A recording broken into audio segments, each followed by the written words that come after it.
हम लोगों ने क्या क्या टॉपिक यहाँ अभी डिस्कस किया है? तो पहला चीज डिस्कस किया है, जल्दी बताइए। First one, later Mughals. याद है आप लोग को? लेटर मुगल्स स्टूडेंट कहाँ से स्टार्ट होता है? बहादुर शाह से। बहादुर शाह, जहांदर शाह, याद होगा।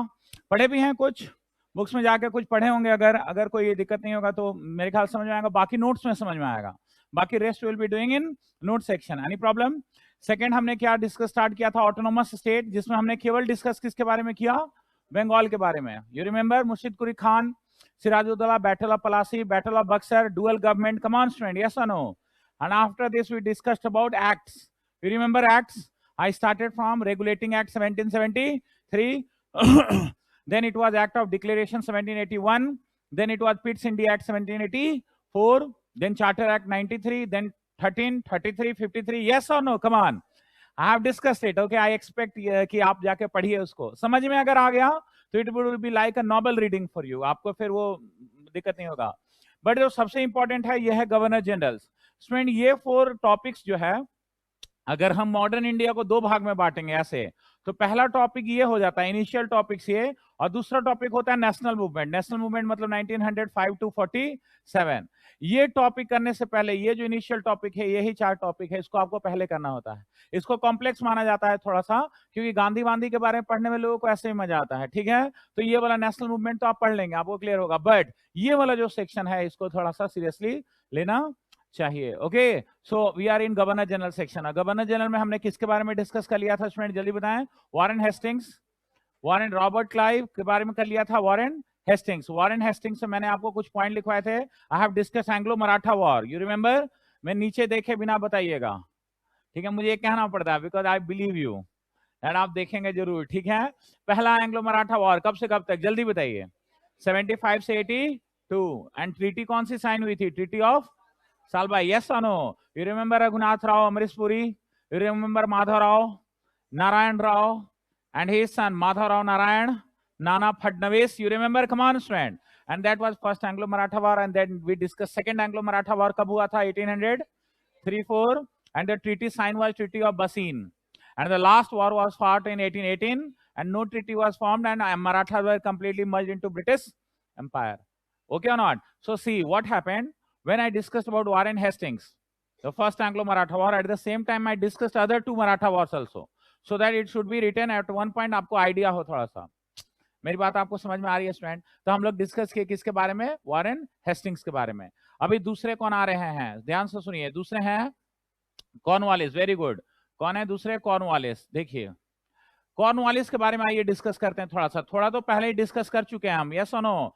1785 टू 93। अच्छा, बहुत जगह ये आपको 86 लिखा हुआ मिलेगा, तो 86 ही सही है, 85 सही नहीं है, बट ये अभी इतना इंपॉर्टेंट नहीं है। ठीक है, 85 86 ज्यादा टेंशन मत लीजिएगा। Cornwallis rule from 1785 to 93, remember? अच्छा, कॉर्नवालिस कौन थे स्टूडेंट? आई टोल्ड यू, एक थका हारा हुआ, है ना, डिप्रेस्ड बंदा, कहां से आ रहा था? अमेरिका से, दारू पी पी करके वो कबीर सिंह बन गया था। आप समझ रहे हैं? कुछ ऐसा ही हो गया था ना उसके साथ। किसके साथ? कॉर्नवालिस के साथ। उसको एक मौका मिला, उसको एक मौका दिया। देखिए कितना बेकार स्थिति हो गया है। कैसी मूवी बन रही है? कबीर सिंह बन रही है। क्या आप इंस्पिरेशन दे रहे हैं लोगों को? जो नहीं भी पीता था लड़का पीना शुरू कर दिया है। आप बताइए। हाँ, मतलब हम लोग पैकेज को आइकॉन बना रहे हैं। This is not good, I don't think this is good. Yes, पर खैर अब क्या कर सकते हैं। और ये मूवी चल भी रही है, ये मूवी चल भी रही है। आप लोग मत बनिएगा कबीर सिंह, ठीक है? पीना कोई बहुत अच्छी बात नहीं है। हाँ, ये क्या मतलब दिखाते हैं बताइए? कोई अच्छी दिखाई इंस्पिरेशन। पहले कैसे मूवी बनती थी, आजकल कैसी बन रही है? दुर्भाग्य है। खैर, कॉर्नवालिस, इनको मौका मिला फिर से कुछ करने का। ये कहाँ है? इंडिया। कब? 85 में। डिस्टेंट 85 में इनको भेजने का कुछ इंपॉर्टेंट रीजन था। उसमें सबसे इंपॉर्टेंट रीजन क्या था? करप्शन। याद रखिएगा एक चीज, corruption was overall full in east India company. आपको याद है मैंने आपको बताया था कि ईस्ट इंडिया कंपनी लॉस में जा रही थी, और बाबू लोग बड़ा बड़ा बिल्डिंग बना रहे थे। नहीं समझे? साहब लोग जो थे इनके, वो लोग लंदन में बड़ा बड़ा बिल्डिंग ठोक रहे हैं और कंपनी लॉस में जा रही है। ये क्या भाई? तो करप्शन होता होगा जबरदस्त। तो एक ऑनेस्ट आदमी की खोज हो रही थी, और ऑनेस्ट आदमी किसमें दिखा? कॉर्नवालिस में। पीता हो चाहे जितना, बट ऑनेस्ट है। ठीक है, नहीं समझे? उसी तरह का। खैर, तो कॉर्नवालिस आया, तो एक बड़ा रीजन था करप्शन। दूसरा इंपॉर्टेंट रीजन इनके समय क्या था? Administrative reforms. एक्चुअली ये एक कंपनी थी, समझ रहे हैं, और इस कंपनी को एडमिनिस्ट्रेशन चलाना नहीं आता था। दे वर ट्रेडर्स, मर्चेंट्स, है ना। इनको क्या पता कि कैसे एडमिनिस्ट्रेशन चलाना है। मान लीजिए मुझे पढ़ाना आता है, अब मुझे दे देंगे मैनेजमेंट चलाना, मुझे नहीं आता है, कहाँ होर्डिंग बोर्डिंग लगवाना है, कब ऐड निकलवाना है, क्या करना, मुझे क्या पता, मैं बस पढ़ा सकता हूँ। तो ईस्ट इंडिया कंपनी को एडमिनिस्ट्रेशन चलाना नहीं आता था, और इसीलिए ये लोग जो है कोई ढंग का काम नहीं कर पा रहे थे। रॉबर्ट क्लाइव आए, वॉर जीते ठीक है, पर एडमिनिस्ट्रेशन कैसे चलाए नहीं पता है, वॉरेन हेस्टिंग नहीं पता, तो एक अच्छा एडमिनिस्ट्रेटर का जरूरत था। और ईस्ट इंडिया कंपनी ने किनको अपॉइंट किया, ये एमबीए होल्डर जो थे कॉर्नवालिस, जिनको एक्सपीरियंस भी था, नहीं समझे, वो बोला कि नहीं बढ़िया आदमी डायरेक्टर बनाया जा सकता है, ठीक है, वैकेंसी निकाले होंगे, ठीक है, कि need experience person like this that, तो कॉर्नवालिस आया। और इन्होंने बहुत सारी चेंजेस किए, और माना जाता है कि ये जो चेंजेस किए, उन्हीं चेंजेस के कारण ईस्ट इंडिया कंपनी अपने रूट्स बहुत स्ट्रांगली इंडिया में बना पाई। इनका सबसे इंपॉर्टेंट चेंज क्या था, सबसे इंपॉर्टेंट इन्होंने चेंज किया था स्टूडेंट लैंड रिवेन्यू में। सुनिए मेरी बात, land revenue reform, okay okay, come on dear friend, let me give you one thing. The East India Company, which was a company which was knowing कि कैसे trade कर सकते हैं, शिप्स कैसे ले जा सकते हैं, जैक स्पैरो को कैसे मार सकते हैं, नहीं समझे, पायरेट्स ऑफ कैरिबियन कैसे बना सकते, ये धंधा करने वाले ये लोग ब्रिटिशर्स थे। इनको नहीं पता कि इंडिया जहां पे कब्जा कर लिया है वहां पे बहुत खेती होती है, लैंड रिवेन्यू कैसे कलेक्ट करें इनको नहीं पता था। रॉबर्ट क्लाइव हो या उसके बाद वॉरेन हेस्टिंग्स हो, इन लोग दोनों ने खूब सारे उपाय लगाए। वॉरेन हेस्टिंग्स अभी 1 साल के लिए लैंड लीज पे देते थे, कभी 3 साल के लिए देते थे, कभी ज्यादा लैंड रेवेन्यू आ गया, कभी कम आ गया, इन लोग को किसी को अता पता नहीं चल रहा था कि इतना बड़ा जो इंडिया हम लोग कैप्चर कर लिए हैं, तो लैंड रेवेन्यू लें कैसे। तो लैंड रेवेन्यू का सबसे बढ़िया सिस्टम किसने स्थापित किया था, कॉर्नवालिस ने। और इन्होंने जो सिस्टम दिया उसमें उसको परमानेंट सेटलमेंट बोलते हैं, ठीक है, स्थायी बंदोबस्त। परमानेंट सेटलमेंट मतलब समझे, permanently settling with the peasants, agriculture का जो रेवेन्यू है वो परमानेंट सेटलमेंट हो जाए, ये नहीं कि कभी 1 साल के लिए कभी 3 साल के लिए। And this system of land revenue implemented bye Cornwallis was called permanent settlement, and in Hindi, in local language, in Indian language, it was also called jamidari system. Permanent settlement was also called jamidari system. Now student please focus, it was also called jamidari system. Now please see here, land revenue zamindari system क्या था, ध्यान से सुनिए। Okay, अब आप एक काम कीजिए, जहां आपने एंग्लो मराठा वॉर लिखा था, याद है आपको, उसको आपने बॉक्स में बंद किया था कि नहीं किया था, आपको मैं जो बोलता हूं माना कीजिए, close in it box. Okay, box में बंद करने के बाद नेक्स्ट लिखिए लैंड रेवेन्यू सिस्टम, ठीक है, of Britishers, land revenue system of Britishers, ऐसा लास्ट में, ठीक है। फिर एक बॉक्स बनाना है, जो मैं कहते जा रहा हूं उसको करते जाइएगा, ठीक है। Land revenue system by Britishers, okay. पहला लिखिएगा उसमें स्टूडेंट परमानेंट सेटलमेंट,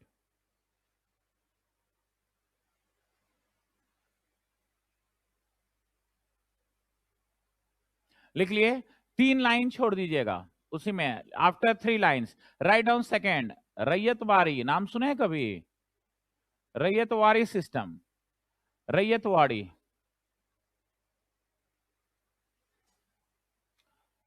रैयतवाड़ी लिख लिए। After 2 line 3 line student write down third, Mahalwari,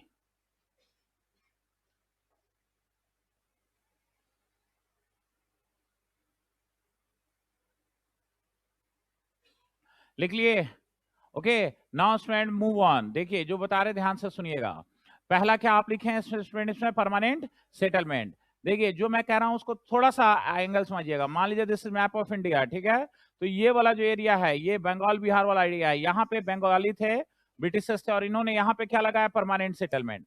permanent settlement क्या होता है सुनिए, यहाँ पे एक क्लास ऑफ लैंडलॉर्ड्स थे जिनको हम लोग क्या बोलते हैं, जमींदार, क्लास ऑफ लैंडलॉर्ड थे। ये कब से थे, ये since from the time of Mughals, Mughal जब रूल करते थे स्टूडेंट, तब से इस एरिया में, इस नॉर्थ इंडिया में खास करके बड़े बड़े लैंडलॉर्ड्स हुआ करते थे जिनको मनसबदार बोला जाता था। मनसबदारी पढ़े हैं कभी, नाम सुने हैं, मेडिवल इंडिया में डिस्कस करेंगे। ये बड़े बड़े लैंडलॉर्ड थे, मुगल आए और रूल किए, मनसबदार डेवलप हुए, जमींदार मुगल चले गए, हार गए, किससे हारे, ब्रिटिशर से। ब्रिटिशर्स आए तो ब्रिटिशर्स क्या किए, बोले यार हम लोग तो गिने चुने ऑफिसर्स हैं केवल, है ना, मतलब नहीं समझ रहे हैं, सब्जी में नमक की तरह, ठीक है, इफेक्टिव तो हैं बट अमाउंट बहुत कम है, नहीं समझे। तो ब्रिटिशर्स इफेक्टिव तो थे बट इनका अमाउंट बहुत कम था। तो ये बोले कि हम लोग लैंड रेवेन्यू कैसे कलेक्ट करेंगे, तो ये संभव नहीं है, पॉसिबल नहीं है। तो एक काम करो, जो लैंडलॉर्ड्स पहले से बने हुए हैं बड़े बड़े, उनको बना दो यहाँ का मालिक। अब सबसे ऊपर कौन है, ब्रिटिशर्स, उनके ऊपर नीचे कौन है, जमींदार, उनके नीचे कौन है, पीजेंट्स, मेरी बात समझे? पीजेंट से टैक्स कौन कलेक्ट करेंगे? जमींदार। Zamindars where called the owner, इनको प्रोप्राइटरशिप दे दिया गया, मतलब दे गॉट ओनरशिप राइट कि ये लैंड आपका है, आपके बाप का है। अब आप बात समझे? मतलब ये this belongs to you, your property. आप टैक्स लेंगे कहां से? पीजेंट से। You will take tax from peasants and you will give tax to us. So Britishers were not in direct contact to peasants. They have kept an intermediary between them and they were called jamidars. Now, what was the system of tax? The tax system was 1/11 was taken by jamidars and 10/11 was taken by Britishers. If 11 kg wheat is collected as a tax, 11 kg wheat, then 1 kg of wheat would be with jamidars and 10 kg would be given to Are you getting me or not? Come on. Now, dear friend, these jamidars were not only helpful in collecting taxes, but actually these jamidars were a shield between Britishers and peasants. Whenever these peasants used to revolt, the jamidars used to come in front of them. And so British were on safe side. Are you getting me or not? So it is said that in revolt of 1857, Britishers said that we could not have suppressed this revolt if जमींदार would not have supported us. अच्छा, जमींदार क्या थे? वो बोले कुछ भी है, 1/11 मिल तो रहा है ना, ब्रिटिशर्स हैं इसीलिए मिल रहा है। नहीं समझे? कब उस समय मुगलों को देते थे, अब अंग्रेजों को दे रहे हैं, क्या टेंशन है? तो जमींदार were also in support of continuity of British rule. But who were the ultimate suppressor? Who were the ultimate getting exploited? These peasants. सब जबरदस्त लेवल ऑफ सप्रेशन. अब आपको हुआ क्या? ध्यान से सुनिएगा मेरी बात, प्लीज लिसन केयरफुली. होता ये था कि मान लीजिए कि मैं जमींदार हूं नेहरू बिहार का, ओके. अब पूर्वजों से जमींदारी चलते आ रही है, मेरे बाप दादा परदादा जमींदार थे, मैं अब जमींदार हूं. तो होता यह था कि जमींदार का लोकल पीजेंट्स के साथ एक रिलेशन बनता था, अफेक्शन का, नहीं क्लोज रिलेशन. अब मुगलों के समय क्या होता था? अकबर के समय आप मेडिवल में पढ़िएगा, बहुत सारा एविडेंस मिलता है. जब बारिश नहीं हुई तो अकबर क्या करते थे? वो लोन वेवर, नहीं समझे, टैक्स वेवर कर देते थे. नहीं समझे? नहीं बारिश हुआ है, टैक्स नहीं लेना है. तो जमींदार और पीजेंट्स के बीच में इजी रिलेशन था, बारिश नहीं हुआ तो टैक्स नहीं लेंगे. पर अंग्रेज नहीं थे, वो अंग्रेज बोले टैक्स चाहिए. अब जमींदार जो थे, बारिश नहीं हुई, टैक्स कलेक्ट नहीं कर पाए, तो जमींदार नहीं दे पाए फर्दर टैक्स. किसको? To Britishers. ब्रिटिशर्स स्नैच्ड जमींदारी rights from them. Okay, now they started auctioning the jamidari of Nehru Bihar. ठीक है? They asked all the rich peoples along the Delhi and NCR like this that come, whoever will give high auction, the jamidari of Nehru Bihar would be given to him. अब now people of all over the area came for the जमींदारी. अब वहां auction शुरू हो गया. कौन जमींदार एक साल में जमींदारी यहां से कितना देगा? तो एक बोलते थे 10 लाख, दूसरा 12 लाख, 13 लाख, 15 लाख. अब हुआ ये कि सबसे ज्यादा जो ऑक्शन दिया जमींदारी, उसको दे दी गई कि आप 18 लाख बोले, अब आप 18 लाख साल का दीजिए, चाहे आप यहां से जितना प्रोड्यूस कीजिए, पर इतना का हमको 10/11 जो मिलेगा वो 18 लाख होना चाहिए. अब हुआ ये स्टूडेंट कि नाउ दोज पीपल बिकम जमींदार who are not the locals. For example, any big merchant of, any big trader of Rajiv Chowk, he came here and he give high auction. अब जीत गया यहाँ का जमींदारी, वो चला गया वापस अपनी जगह, कहाँ? राजीव चौक. और वो साल में एक बार लठैतों को भेजता था, जाओ कलेक्ट करके आओ. अब बारिश हुई है, नहीं हुई है, गेहूं है, नहीं है, कुछ भी है, नहीं है, दीज लठाए, these goondas, okay, these people of jamidar used to come and they used to beat, and suppression and oppression का ये सिलसिला, this went into the next level of exploitation. Are you getting me or not? So it led to beginning of a new system, and it was called absentee landlordism. Absentee landlordism means landlord is not present in their local area. Now the close relation between jamidar and peasants was no more existing. Are you getting me or not? This was permanent settlement. Okay, so permanent settlement केवल क्या, आप short में लिख लीजिए, बंगाल बिहार उड़ीसा में, इन Bengal Bihar Orissa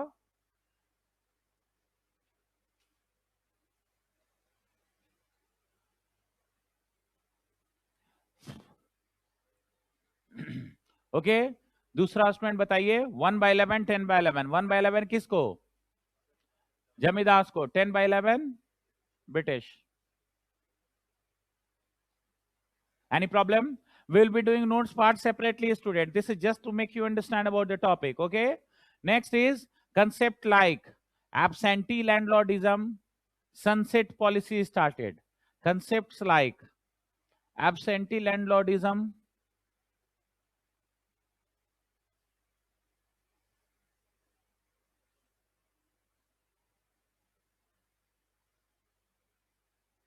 This kind of concept started. Sunset policy. What was sunset policy? That on this day, before sunset, Jamidars were expected to deposit their revenue. If till sunset they are not depositing their revenue, tomorrow there will be an auction. So this was sunset policy. Have you seen the Lagan movie? हाँ, अगर देखिएगा तो means this was a condition, मतलब horrific condition. Okay, so permanent settlement आपको समझ में आया. Who implemented this settlement student? Cornwallis. Because Cornwallis was knowing that tax system is very important for any administration. What was the main slogan of American Revolution? No taxation without representation. So anywhere, if you want to keep the people on your side, you need to implement very good taxation system. Okay or not? Yes. Now, I'm talking about second kind of land revenue system, and it was क्या? नहीं, sunset policy was between Britishers and जमींदार. Britishers बोले sunset तक हमको ये revenue चाहिए जमींदार से. जमींदार नहीं दे पाते थे तो उनका जमींदारी राइट खत्म हो जाता था. Okay, second was ryotwari. Student, ryotwari started in south India in Madras presidency. In south India Madras presidency. Okay, now listen student, please see. Mughals ruled in India. Please see. Write as fast and focus on the class lecture part because we will be doing notes part. लिखाएंगे तो ऐसा रोएंगे आप. ठीक है, ये जो PBR show चल रहा है ना आप लोग का भी, हाँ, ये जो पीबीआर शो है ना, आराम से बैठ करके मजे ले रहे हैं, वो तो जब नोट्स लिखिएगा तो आप लोग को समझ में आएगा. बट मेरे नोट्स को अच्छे से कीजिएगा, ठीक है. आई विल ट्राई कि उसके बाहर आपका कभी कुछ ना आए. खैर, coming back to the Rayatwadi system. What was the Rayatwadi? It was implemented in South India. Now, student, what was here? Here there was direct contact between Britishers and peasants. No intermediary was there. Okay. Now listen one thing, then you must write it. Okay. What happened that though Mughal ruled India, but Mughal never ruled in South India. You must know Akbar never ruled Tamil Nadu, Kerala. Okay. So there was no concept of big landlords as it was present in North India. Are you getting me or not? No Mansabdar, no nothing like that. So when Britishers came in South, they don't find any big landlords. They found number of peasants. So Britishers were born not to follow permanent settlement here. And here they implemented a new system that was called Rayatwadi. And here Britishers direct contacted two peasants. Okay or not? So only two lines implemented in Madras Presidency and direct contact between Britishers and peasants. Tomorrow you have test. Tomorrow you have test.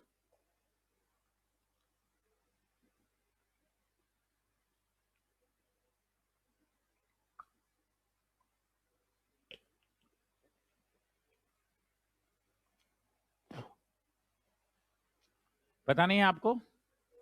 Very good, very good. ठीक है, नहीं पता है तो नहीं होना भी चाहिए. खैर, टेस्ट वेस्ट देते रहिएगा, खूब लिखा कीजिए. One thing you must know that IAS निकालना है मेंस, तो खूब as much as possible please write. जितना हो सके उतना लिखिए. Okay, now move on. आइए स्टूडेंट, रैयतवाड़ी समझ में आया. लास्ट कौन सा है? महलवाड़ी. महलवाड़ी क्या सिस्टम सुन लीजिए student. It was implemented in western India. ये वाला पोर्शन में वेस्टर्न इंडिया में इंप्लीमेंट हुआ था महलवाड़ी. महलवाड़ी क्या स्टूडेंट सुनिए. महल वाज कंप्लीट विलेज. मतलब यहां पे people were not giving individual tax, the whole village was giving tax. And one Chaudhary of the village used to collect tax and he used to give that tax to Britishers. So a Mahalwadi system implemented in Western India, and here no individual tax. Tax was given on the basis of one village. Are you getting me or not? नहीं समझे? जैसे हरियाणा में जाते हैं, हरियाणा में भयानक word है, कुछ कुछ मुझे समझ में नहीं आया कभी. सबसे इंपॉर्टेंट क्या है? कहते हैं वहां पे बहुत सारा जमीन हो तो उसको किला कहते हैं. मैं ईस्टर्न इंडिया का बंदा हूं. मैं पहली बार बोला, मेरा एक फ्रेंड बोला इनके 3 किले हैं. हम लोग अभी भी हैं. मैंने सोचा किला विला तो मेडिवल इंडिया एंशिएंट में किला, मैंने बोला अभी भी है क्या? बोले तब तो सेना वेना भी होगी, किला है. तो बोले नहीं, लैंड को किला बोलते हैं. भाई ऐसा टर्म क्यों यूज करते हैं, है ना? मैं सोचा अभी भी किला बोला है क्या है. तो किला, महल, ये सारा क्या है? Whole village. was collectively giving tax to whom? Because इधर वेस्टर्न इंडिया में ना ये विलेज वाला कंसेप्ट है, नहीं समझे, खाप पंचायत वाला कंसेप्ट है, मतलब इंडिविजुअली आपका कोई एग्जिस्टेंस नहीं है, ग्रुप में ही एग्जिस्टेंस है. Are you getting me or not? So in the movie, that Lagan movie, it is based on the same Mahalwari system, where Amir Khan committed something to British officer, and next day the whole villagers came to beat him. You remember or not? Because now it was responsibility of whole village, because it was a tax imposed on whole village, not on any individual. So this was three kind of land revenue system implemented by Britishers in India. Are you getting me or not? Permanent settlement was the first one, student. It was implemented by Cornwallis. Are you getting me? Now write down one question. Please write down one question. ठीक है, लिखिए. The very intention of Britishers in India, the very intention of Britishers in India was to maximize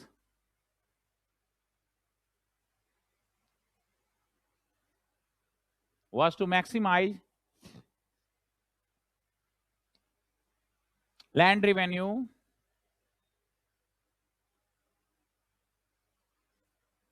but they were not having any single coherent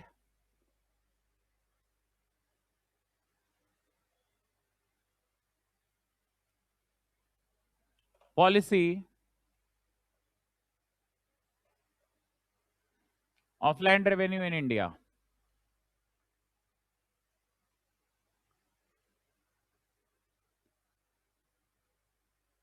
Comment. Question समझ में आया है कि नहीं आया, मुझे बताइए. Are you getting the question or not? Come on. No, yes, no, yes, anything like that, please. Question, are you getting the question or not? No. Be frank, no. Don't you worry about it. If you're not getting, you should discuss it. Now see the question ready. This is men's question. UPSC men's. It's not PT question. It's men's question. The line is, the very intention of Britishers in India was to maximize their land revenue. Okay? But they were not having single coherent policy of land revenue in India. Means they did not implemented single one policy, permanent settlement for whole India. They are having different system of land revenue for different areas in India, according to the situation and circumstances. Now you are getting the question or not? Now you have to write something over it. Dear student, how you are going to write answer? Let me give you some idea about it. Okay? Please सुनिएगा ध्यान से, so that you can write answers. Okay, लिखने का कैसे कोशिश करना है. देखिए मैं जो बता रहा हूं उसको थोड़ा ध्यान से समझिएगा. ये नहीं समझे तो फिर ये टॉपिक समझना अलग चीज होता है. देखिए होगा क्या, हम आपको बताते हैं. कभी आप लोग क्वेश्चन पेपर देखे हैं यूपीएससी मेंस का? अगर आप यहाँ पे प्री निकाल लिए, पता है ना आपको क्या फीलिंग होता है, क्या होता है, तो कुछ आज तक दिए हैं कोई आप लोग? Have you given 1 2? एक लोग दिए हैं, एक दो लोग दिए हैं. क्या होता है मैं बताता हूँ आपको. 30 मई को दे रहे हैं ना आप लोग? कितने लोग दे रहे हैं? लगभग सब लोग दे रहे हैं. तो 30 मई को जो लोग दे रहे हैं वो देख लीजिए क्या होगा. कंडीशन में आपको समझ लीजिए कि आपके सामने एक पिक्चर दिखा दे रहा हूं कि एग्जैक्टली क्या होगा आपके सामने. जनवरी जैसे ही आएगा, समझे, और फरवरी हार्ट बीट 72 क्रॉस करना शुरू होएगा. ठीक है, एकदम your heart beat will start crossing 72, 75, 80. जाके चेक कराइएगा, सच में मिलेगा ज्यादा, समझे. टेंशन होने लगती है. फिर रात में नींद आनी बंद हो जाएगी. पहला सर्कमस्टांसेज 1, ठीक है, सर्कमस्टांसेज 1, रात में नींद नहीं आएगी. नींद नहीं आएगी तो बेचैन रहिएगा. ठीक है. दूसरा ये है, ज्यादा डिस्कस कीजिएगा, ज्यादा परेशान होइएगा. नहीं समझे, क्योंकि जो डिस्कस करेगा वो जानबूझ के ज्यादा बताएगा. मैंने ये भी पढ़ लिया, वो भी पढ़ लिया, मत सुनिएगा. टीचर से डिस्कस कीजिएगा. तीसरा, जैसे जैसे 30 मई आएगा पढ़ाई आप ज्यादा करेंगे. ये श्योर. डम्बोज भी पढ़ने लगते हैं, जो महा डम्बोज होते हैं वो भी पढ़ते हैं, आईएएस का एग्जाम दे रहे हैं. ठीक है.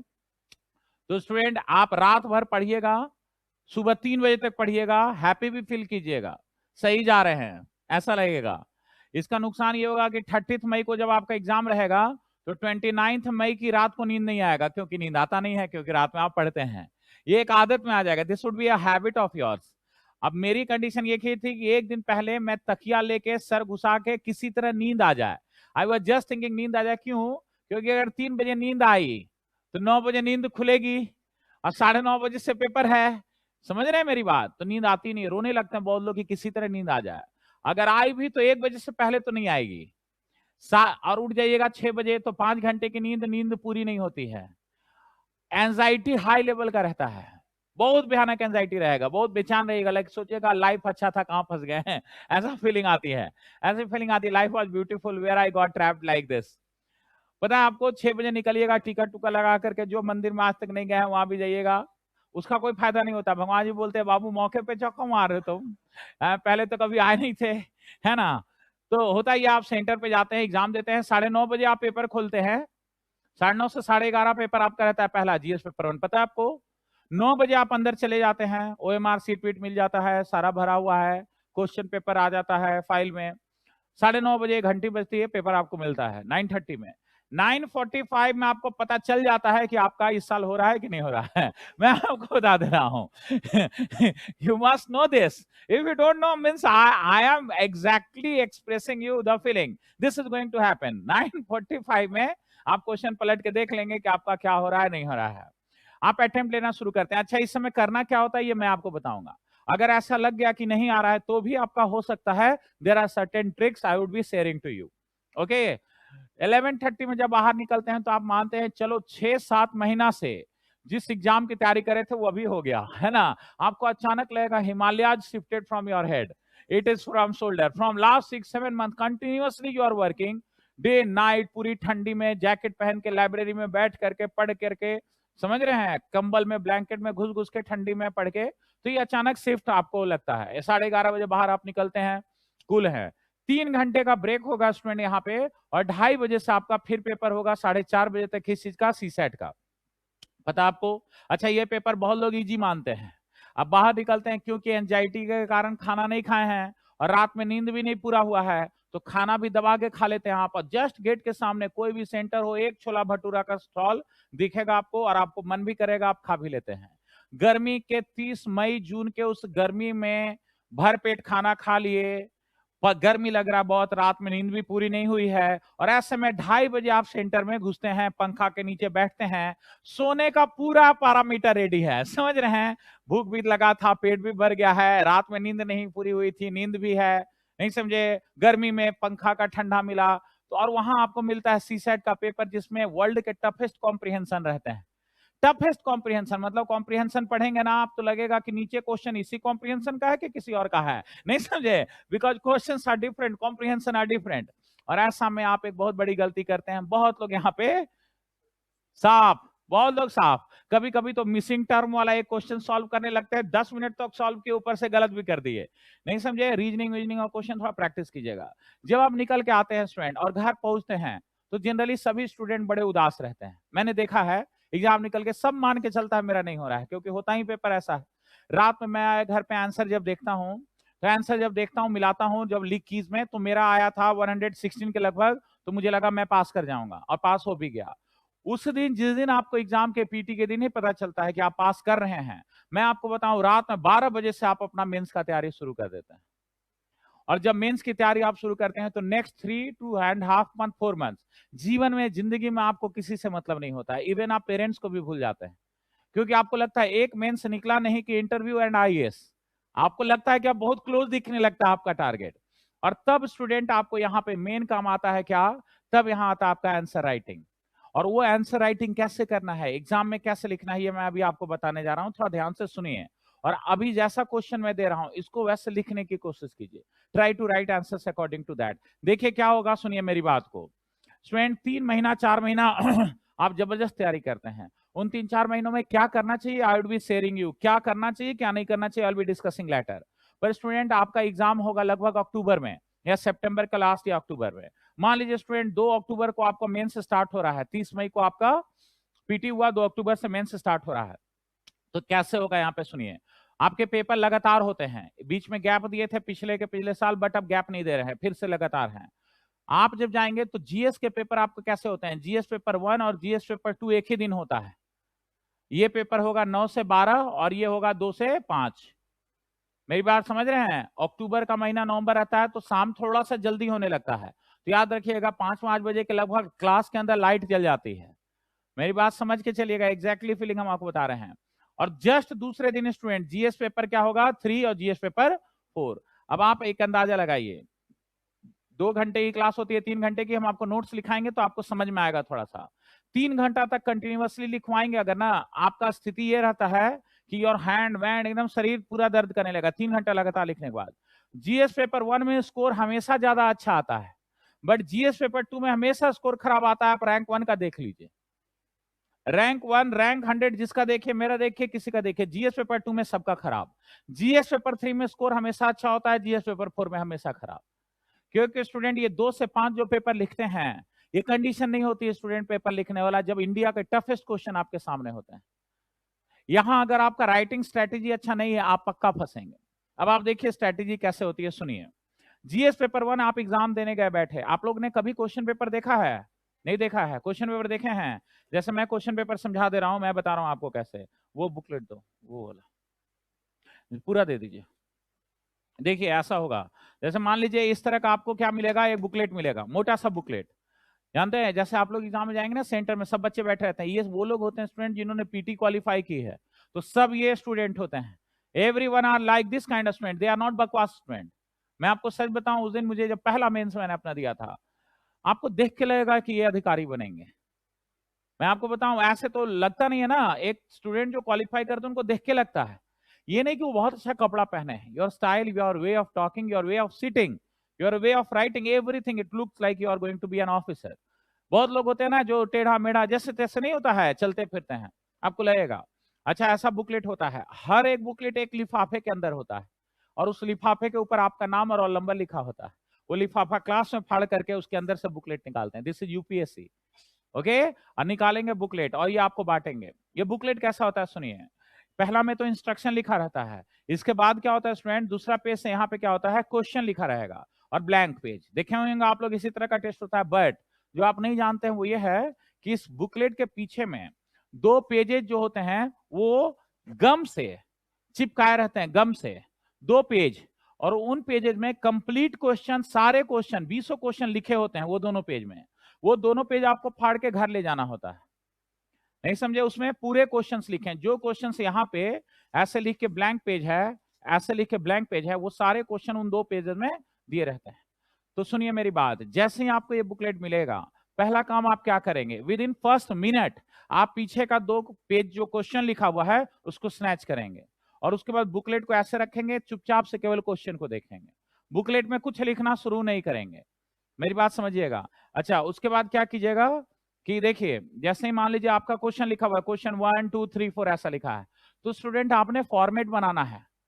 फॉर्मेट कैसे बनाना है सुनिए, जैसे एक क्वेश्चन मैंने अभी आपको दिया, क्या दिया कि लैंड रेवेन्यू सिस्टम इंटेंशन था, बट एक policy, there was no coherent policy of Britishers of land revenue in India. तो इसको अगर मान लीजिए यही क्वेश्चन आ गया जीएस पेपर 1 में 2 अक्टूबर को आपके जीएस पेपर 1 में, तो आप करिएगा क्या सुनिए, जो 2 पीछे का पेज है उसको स्नैच कर लिए, स्नैच करके बुकलेट को किनारे रख दिए, और पेंसिल ले लिए या पेन ले लिए, पेंसिल भी आप रख सकते हैं, और वहां पे क्वेश्चन नंबर 1 जो ये दिया हुआ है ब्रिटिश कोहेरेंट पॉलिसी, यहीं पे आप एक फॉर्मेट बनाइएगा। कैसे सुनिए, आप लिखिएगा आई, फिर लिखिएगा बी, और फिर लिखिएगा सी। बी और सी के बीच में थोड़ा गैप दीजिएगा। आई मतलब इंट्रोडक्शन, मेरी बात समझ रहे हैं? इंट्रोडक्शन हमेशा कितने पॉइंट का होना चाहिए, 2। तो इस तरह का 2 पॉइंट लिखिएगा। पहला पॉइंट में इंट्रोडक्शन क्या दीजिएगा कि Britishers Warren Hastings Robert Clive के समय बहुत सारा लैंड रेवेन्यू पॉलिसी अपनाया, यस और नो? तो आप यहाँ पे लिखिएगा वारेन हेस्टिंग्स और रॉबर्ट क्लाइव के समय पॉलिसी अपनाया बट इट फेल्ड, ओके और not? So Britishers implemented 3 kind of policy, 3 kind of land revenue system. कौन सा? Permanent settlement, Ryotwari and Mahalwari. Dear student ये लिख दिए कहा, इंट्रोडक्शन में। अब आ जाइए बॉडी। बॉडी मतलब क्या होता है student, directly jumping over the question, don't talk anything else except question. आपको 3 तरह का पॉलिसी ब्रिटिश इंप्लीमेंटेड, तो first policy, second policy, third, ऐसे ऐसे लिखिए, फोर्थ, फिफ्थ, सिक्स्थ। 6 पॉइंट होना चाहिए। ये 2 पॉइंट में आप डिस्कस कीजिए किसको, परमानेंट सेटलमेंट को। ये 2 पॉइंट में आप डिस्कस कीजिए किसको, रैयतवाड़ी को। ये 2 पॉइंट में आप डिस्कस कीजिए किसको, महलवाड़ी को। 6 पॉइंट हुए, जिसमें पहला पॉइंट आप हमेशा डिस्कस करेंगे स्टूडेंट कि ये कहां इंप्लीमेंट हुआ, और दूसरा पॉइंट में इसका नेचर ये डिस्कस करेंगे। मेरी बात समझ रहे हैं? पहला point for example permanent settlement, पहला पॉइंट क्या डिस्कस करेंगे, it implemented in Bengal Bihar Orissa. And second point की ये 1/10, 1/11, 10/11 सनसेट पॉलिसी फल्ला वाला जो भी हम नोट्स में लिखवाएंगे वो उसी तरह रैयतवाड़ी, उसी तरह मालवाड़ी। कितने पॉइंट हो गए? 6। अब इसके बाद आ जाइए स्टूडेंट कंक्लूजन। हिस्ट्री का आंसर जब लिखेंगे कंक्लूजन में पहला पॉइंट क्या लिखेंगे? इफेक्ट, और दूसरा पॉइंट क्या लिखेंगे स्टूडेंट? कंटिन्यूटी। याद रखेंगे हिस्ट्री के क्वेश्चन में इफेक्ट एंड कंटिन्यूटी। इफेक्ट में क्या लिखेंगे student? Their robust taxation revenue policy help them to establish their power in India. उन्होंने जो पॉलिसी अपनाया वो पॉलिसी से क्या हुआ स्टूडेंट कि देश इफेक्ट क्या हुआ? इमीडिएट इफेक्ट कि बहुत अच्छा लैंड रेवेन्यू सिस्टम उनका डेवलप हुआ। कंटिन्यूटी क्या हुआ student? Next 200 years this revenue policy help them economically as well as in administration also. अब ये कितने पॉइंट हो गए? 10। अब आप क्या करेंगे स्टूडेंट कि आप जाएंगे मेन बुकलेट में और वहां पे आप वही क्वेश्चन के सामने जो ब्लैंक पेज है और वहां पे जाके क्या करेंगे? What you will do, you will start explaining every line without giving points. In main answer format you don't have to, main answer you don't have to give points. पहला para लिए, उसमें पहला पैरा इंट्रोडक्शन यहां खत्म। इसमें क्या लिखेंगे? तो यही 2 पॉइंट लिख देंगे जो हम लोगों ने फॉर्मेट में लिखा है, what we have written in format. फिर पैरा चेंज करेंगे, फिर बॉडी लिखना यहां पे स्टार्ट करेंगे, उसमें ये 6 पॉइंट को इंक्लूड करेंगे। पॉइंट नहीं लिखेंगे 1 2 3 4 ऐसा नहीं लिखेंगे। फिर पैरा चेंज करेंगे, कंक्लूजन लिखेंगे जिसमें इफेक्ट कंटिन्यूटी को लिखेंगे। मेरी बात आपको समझ में आ रही है कि नहीं आ रही है? नहीं समझे? अगर एक पॉइंट वारेन हेस्टिंग और रॉबर्ट क्लाइव पे स्टूडेंट ये 2 लाइन लिखे हैं, एक लाइन में 7 वर्ड है, दूसरे में 7 वर्ड है, तो इंट्रोडक्शन 7 7 14 और दूसरा पॉइंट 14, 28 वर्ड्स का इंट्रोडक्शन हुआ कि नहीं हुआ? तो याद रखिएगा introduction and conclusion should be in 25 words. तो कितने वर्ड्स हो गए? 50। और पूरा बॉडी आपको 100 वर्ड्स में लिखना है, 150 से ज्यादा नहीं लिखना है, क्योंकि 200 अगर लिखेगा तो 20 क्वेश्चन 4000 वर्ड्स नहीं लिख पाइएगा। क्वेश्चन छूटने से अच्छा है कि एक क्वेश्चन को थोड़ा कम वर्ड में लिख दें कम से कम। आपको समझ में मेरी बात आ रही है कि नहीं आ रही है? आंसर राइटिंग का तरीका समझ रहे हैं? कर पाएंगे अब? So any question now on words, if I am giving you, you have to make the format. You don't have to show me the answer. You have to show me the format. Because student, I don't have time to read all the answer. I will see कि कौन सा point लिखा है, कौन सा miss कर दिया है. If you are missing any point, I will be helping you in adding the points. बाकी explain आप लोग खुद कर सकते हैं, मुझे पता है बकवास आप लोग बहुत अच्छा कर लेते हैं, नहीं समझे? So you can do this, right? Any problem? So you got it or not? कर लेंगे अच्छे से? आइए स्टूडेंट, कौन वाले डिस्कस कर रहे हैं? कोई और दिक्कत है बताइए। अतुल कॉफी मंगवाना। आइए कॉर्नवालिस में और क्या student? He was also father of civil services in India. आप जो सिविल सर्विसेज की तैयारी कर रहे हैं, चाय मंगवाए कॉफी?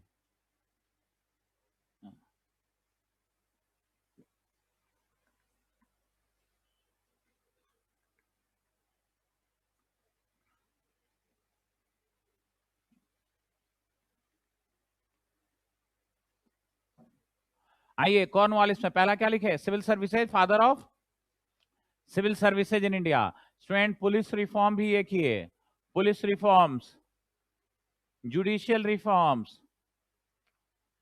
ये सारा लिख लीजिए, will be explaining it letter.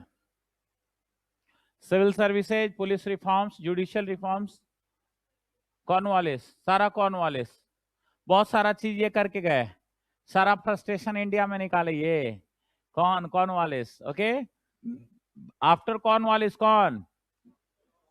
John सोर। स्टूडेंट कॉर्नवालिस में एक चीज छूट गया है, लिख लीजिएगा। कॉर्नवालिस में third Anglo Mysore war, third Anglo Mysore war, third Anglo Mysore war.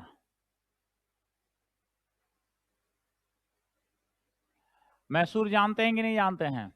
जानते हैं। अब एक काम कीजिए, थर्ड एंग्लो मैसूर वॉर लिखे हैं, अब फिर वहीं जाइए जहां आपने बॉक्स में लैंड रेवेन्यू लिखा है, अब फिर ऊपर में लिखिए Anglo Mysore war.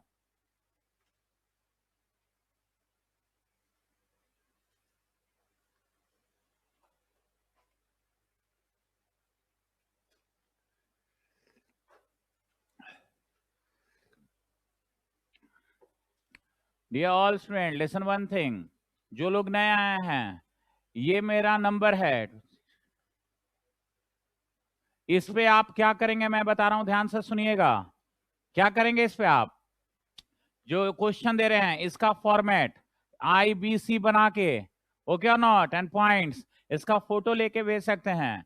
Complete long answer लिखिएगा, मैं चेक नहीं करूंगा, ब्लॉक कर दूंगा, बता रहा हूं, समझे? जिंदगी मेरा नर्क मत बनाइएगा, okay? Don't make my life hell. Complete लंबा मैं पूरा आर्टिकल पढ़ने के मूड में नहीं रहता हूं, so never ever give me the article kind of, always share this intro body conclusion points, okay और नॉट? वेरी क्लियर लाइन दिखना चाहिए, मुझे मेहनत नहीं करना है, बड़ा करना पड़ता है देखने के लिए ऐसे, ठीक है? So you can send, okay, here, okay, any problem? And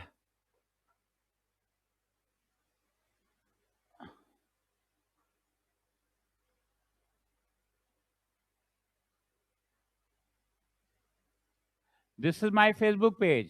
Here I am going to introduce my current videos. You can enjoy it, okay? On my Facebook page. ठीक है? अच्छा, if you are asking any doubt, any question, नहीं दिख रहा spelling, it is Saurabh's dimension, a page for IS, okay?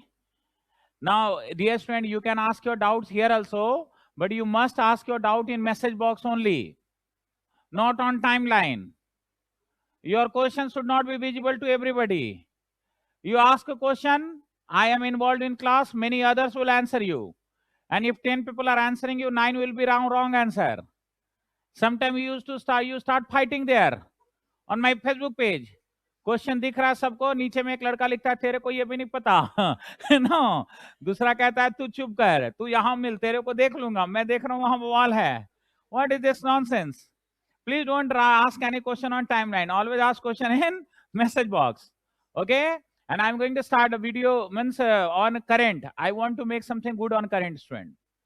Anybody, any one of you are interested in supporting me in current, you can contact me. Okay? I will give you toffee. Okay? As well as a lot of knowledge. Okay, move on. Because I'm going to start a video here on current only. और I am trying कि उसके बाहर आपको कोई novel करे, कोई magazine, कोई current अवेरेंट paper vapour पढ़ने की जरूरत ना पड़े। खैर, coming back, Cornwallis is over, next one is student John. नाम के साथ लगा है बहुत शोर, शोर नहीं, शोर नहीं कहते हैं, there is a song, no शोर नहीं बाबा, शोर। Anglo-Mysore War, sorry, I was discussing about Anglo-Mysore War. Yes, I'm sorry. Okay, coming back to the topic. Dear student, what was Anglo-Mysore War? See, have you listened the name Anglo-Mysore? Mysore name? Yes. It was named on Mahisasur. You know this or not? No. The South India Dravidian people. Mahisasur was the king of Dravidians. Okay, and on his name, Mysore is, the city is named Mysore. Now I am going to give you some ideas, friend. Please focus. If you'll understand nicely, no, you'll understand actually what happened in this Mysore. Student, I am taking you back to around 1000 years ago.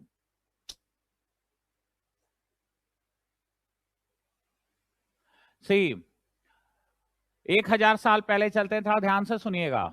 Okay, नहीं समझ में आएगा तो बताइएगा। थोड़ा बहुत हिंदी समझ लेते हैं, चलता है बहुत, न समझ में आए तो बोलना है। I can take the class in English also. Okay, I am comfortable. I can take class in Haryana also. Okay, and Bhojpuri. And I am trying to learn Kannada also. Okay, the Karnataka people, na, they are very smart. I said that mujhe sikhao. I'm drinking coffee, no, they used to call it kapi. Kapi. And they used to call hatti coffee. Hot coffee means hatti coffee. I was so surprised. Hatti coffee, what? Hot coffee, hatti coffee. Coffee. It's not, because they don't drink tea, they drink coffee. Coffee. Okay, yes, coffee, sir. Very interesting. केला का पत्ता पे खाए हैं 15 दिन, समझ रहे हैं? Dosa sambar on the banana leaves. I asked a student, why you eat on banana leaves? So they have very good answer about it. They said that, sir, कि banana leaf is such a kind of thing कि अगर कोई खाना में कुछ भी poison kind of चीज मिला है, so it start changing colors if you eat on banana leaf. I found it amazing. Okay, khair, coming back to the topic, Mysore. Student, I am taking you back to Delhi Sultanate. Please try to understand it. So only then only you will understand Mysore. Listen one thing. Here in Delhi, a Delhi Sultanate established in 1206. You remember I have discussed this. And they ruled it till 1526. After this, Mughal came. Mughal came from 1526 to 1707 Aurangzeb until 1857 later Mughals. You remember or not? These 4 phases. I am talking about this Delhi Sultanate rule. Student, here there was a ruler called Alauddin Khilji. AK. AK doesn't mean here Arvind Kejriwal. It is Alauddin Khilji. Okay or not? Now, Alauddin Khilji, have you listened the name Alauddin Khilji, Rani Padmavati and the story? Medieval में पढ़ाऊंगा, मैं आपको सच्चा Padmavati story सुनाऊंगा, आप tension मत लीजिए, जो सही होगा. But Alauddin Khilji was here and he was the first Delhi Sultanate ruler who started expanding Delhi Sultanate, crossed Narmada River here and crossed Narmada River, reached to South India. And he reached it till South India peak here. Who? Alauddin Khilji, and expanded whole Delhi Sultanate to south. Now what happened after death of Alauddin Khilji? Rule of Tughlaqs came, and there was a ruler called Muhammad bin Tughlaq. Okay, MBT, Muhammad bin Tughlaq. He was the most scholar, the most literate Sultan or ruler of Delhi ever had.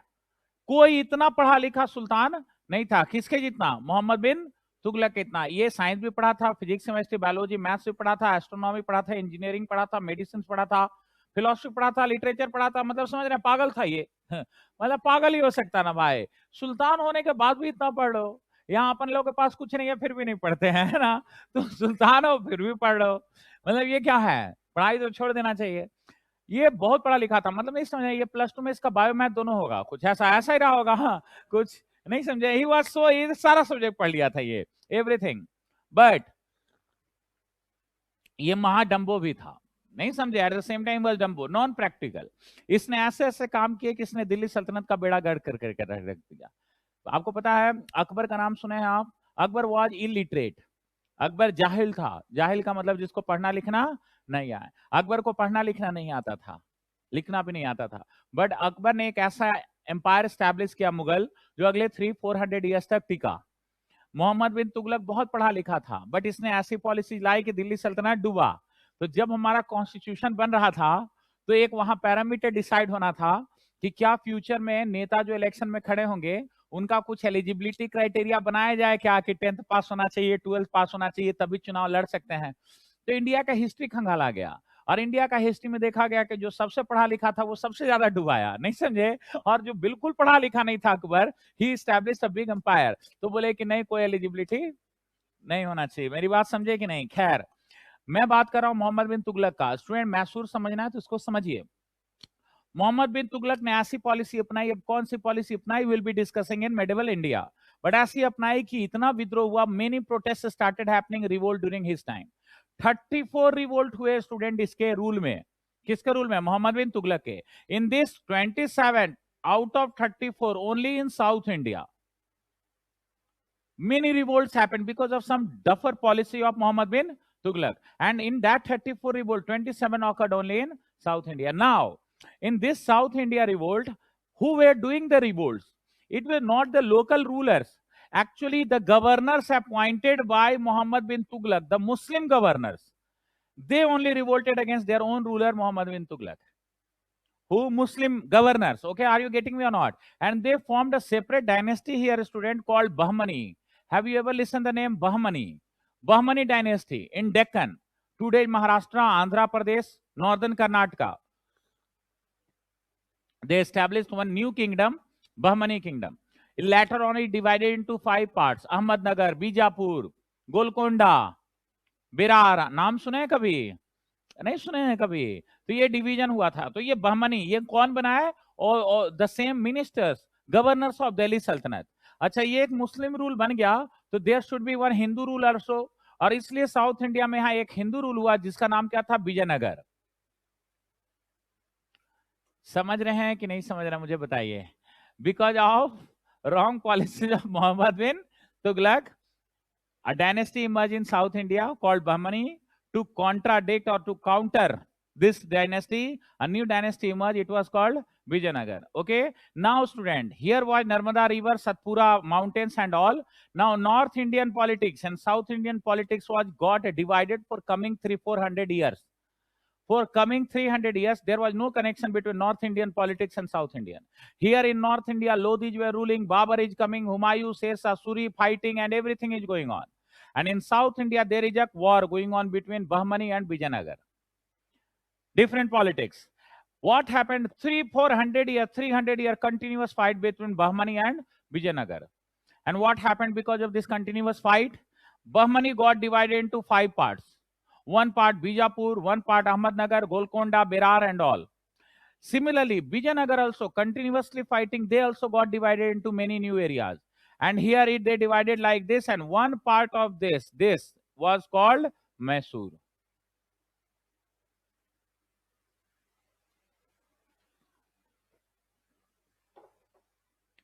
Okay, come on. Samjhe ki nahi? I'm again revising, student. Alauddin Khilji, Delhi Sultanate reached till South India. Muhammad bin Tughlaq came on Delhi Sultanate, did some kind of policy revolt in South India. How many revolt? 27 revolt. These revolts led to establishment of 2 kingdoms. One, Bahmani, and second, Vijayanagar. They were fighting. South Indian states were always fighting. When you will read in ancient India, Pallava, Cholas and all, they were also fighting. Even, student, today also, there is a fight between Karnataka and Tamil Nadu, yes or no? And that fight is fight of river, water, because South India don't have Himalayas. They don't have perennial rivers. The ice is melting on Himalayas and river is flowing throughout the year. This is not like that in South India.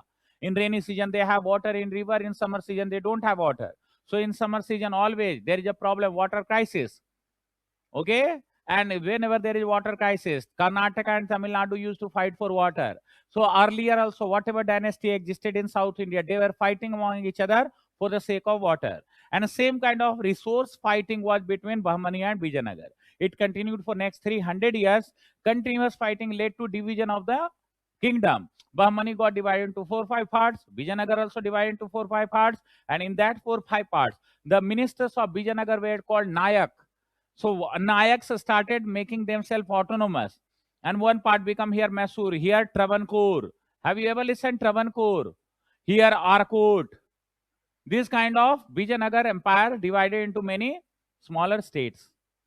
Okay, student. Now we are going to discuss about Mysore, so that you can understand Anglo-Mysore war. I'm trying to give as much background as possible. Now move on, student. See, we are in Mysore. Now see, student, what is the condition of Mysore? Dear student, if this is Mysore, for example, so who was ruling Mysore? Actually, Mysore was ruled by Udayars. Who? Udayars. Udayars were the ministers of Vijayanagar Empire. When Vijayanagar Empire got divided, Udayars started ruling in the area of Mysore. Okay, now have you ever listened to the story of Udayar? You know the story of Udayar? Very interesting story. Very, very, very interesting story. Means I am a very rational man. I believe in science. I don't believe in mythology. But the story of Udayar is something which forced me to believe in mythology. Udayar story, अंधविश्वास पे मेरा कभी विश्वास नहीं है, पर उड़यार की story इतनी गजब की है कि ये मुझे इस पे विश्वास करने को थोड़ा सा धार्मिक बना देता है. इसकी स्टोरी आप गूगल पे भी जाके सर्च कर सकते हैं. मैसूर की कहानी है. एक्चुअली कहानी ये है कि उड़यार जो थे वो यहाँ के जो लोकल राजा थे उनको मार देते हैं, और उनकी जो रानी है वो एक छोटे बच्चे को, अपने बच्चे को लेके भाग रही हैं, और उड़यार जो हैं उनके सोल्जर्स उनका पीछा कर रहे हैं. बाहुबली टाइप की कहानी है, समझ रहे हैं. एंड वो रानी जो है वो झील में कूद जाती है बच्चे को लेकर के, टू प्रोटेक्ट हर. एंड वो झील में जब कूदती हैं, और उड़यार जो मिनिस्टर थे उड़यार, वो पीछे थे सोल्जर्स के साथ. तो पानी में जो डूबते हैं उनका एक सिस्टम होता है कि पानी हमेशा डूबने वाले को 3 बार बचने का मौका देता है. वो 3 बार ऊपर की तरफ फेंकता है. अगर 3 बार में आप बच गए तो ठीक है, नहीं तो चौथे बार में अंदर. ओके, कहते हैं कि एक्चुअली बॉडी में जो ऑक्सीजन भरा रहता है उसके कारण बॉडी ऊपर आता है, और वो जब एक्सेल हो जाता है, रिलीज हो जाता है, तो बॉडी डूब जाती है. पर कहते हैं कि 3 बार वो आता है. कहते हैं वो जो रानी थी वो 3 बार पानी के बाहर आई, and she gave 3 curse to Wodeyar. 1 curse की तुम्हारा सिटी जल जाएगा, दूसरा है कि कुछ और कर्स था, तीसरा कर्स था क्योंकि मेरे साथ तुम मेरे वंश को भी मार रहे हो. You are killing my generation, means coming future, मतलब my family and the last survivor of my family. तो मैं भी श्राप देती हूँ, आई एम कर्सिंग यू, कि तुम्हारे खानदान में भी कोई बच्चा जन्म नहीं लेगा. It was a story. Now what happened, friend? At that time, this story was written in book कि ऐसा हुआ था, एक कहानी की किताब में. But friend, whoever became Udayar king, उसका कोई बच्चा नहीं हुआ, and it is written proof, and student 400 years तक नहीं हुआ, मतलब नहीं हुआ 400 ईयर्स तक। जो भी किंग बन जाते थे उनका बच्चा, अब आप ये सोच रहे होंगे कि बच्चा नहीं हुआ तो 400 ईयर्स तक जनरेशन चला कैसे, तो इसका रीजन ये है कि जैसे मान लीजिए कोई किंग बना, उसको बच्चा नहीं हुआ, तो वो अपनी बहन का, भाई के किसी एक बच्चे को गोद ले लिए, जिसको गोद ले लिए बाकियों का तो बच्चा हुआ, इसका नहीं हुआ, नहीं समझे, फिर ये किसी को गोद लिया, गोद ले रहे हैं चल रहा है, बट उनको कोई, अब ये जानते हैं ये अपने आप में कुछ इस तरह का है कि मुझे तो भरोसा नहीं होता, बट ये रिटन प्रूफ है। इसका 400 साल पूरा कब हुआ, तो इसका 400 साल पूरा अभी 2017 में हुआ, और 2017 में इन 2017 after 400 years for the first time the king of Mysore, जिनका महल है अभी भी उस महल में रहते हैं, they got a child. And this is not a story which I am telling you, this is something you can go and you can see in Mysore, and 400 years पहले किताब में लिखा हुआ था और वो फॉलो भी हुआ। तो मैं, I don't believe in mythology, seriously I don't believe in mythology, but this is a proof. Now what happened in Udayar? Listen nicely. Udayar kings were ruling. The capital was Srirangapatnam. The capital was Srirangapatnam and the name was Mysore. Okay? Now student, please listen carefully. What happened that in 1700 and around 1760, around 1760, 3 years after Battle of Palasi, you remember or not? Means in Bengal यहाँ पे कौन सा war करे थे? Battle of Plassey. उसके 3 साल के बाद इधर क्या हो रहा है देखिए। कहते हैं यहाँ जो किंग थे उनके बहुत सारे आर्मी में लोग थे, उसी में एक व्यक्ति का नाम था, there was a person called Hyder Ali. What was the name? Hyder Ali. His forefathers came from Arab when Arabs were doing trade of spices. Remember spice trade? So his forefathers came from Arab, and Hyder Ali was here, and he was a military officer in Mysore. Now what happened? He got a charge of establishing a weapon factory in Dindigul. Dindigul was here. It was the name place called Dindigul. Student, Dindigul. Hyder Ali got in charge of Dindigul and he was asked to make weapons. So Hyder Ali came here, Dindigul. In between, what happened, student? That in 1761, Marathas, here Marathas were there, yes? Marathas attacked in Mysore and they attacked Srirangapatnam. Okay, killed the king, captured this area. Who? Marathas. But the same year 1761, Marathas were also fighting here in Panipat, third battle of Panipat against Ahmad Shah Abdali. Okay, and here they got a severe blow. They lost, they were defeated badly by who? Muhammad Shah Abdali. So Maratha soldiers in Srirangapatnam, in spite of moving forward, they moved back and reached towards which area? Panipat. Are you getting me? Come on. नहीं समझे? फिर से बताएं, समझ रहे हैं? और इसलिए पूरे मैसूर में अब एक आदमी केवल बची है, कौन? डिंडीगुल में बैठा हुआ Hyder Ali. And Hyder Ali became the master of Mysore. Okay और नॉट स्टूडेंट, समझ रहे हैं कि नहीं? पक्का 1761 में। अब student Hyder Ali became the master of Mysore 1767। Dear student, when Britishers were collecting huge revenue under dual government in Bengal. You remember 1765 to 72. Come on, yes or no? They were getting huge revenue at the same time. In South, they fought with Hyder Ali. And this was called the First Anglo-Mysore War. Now write down. First Anglo-Mysore War, 1767 to 69.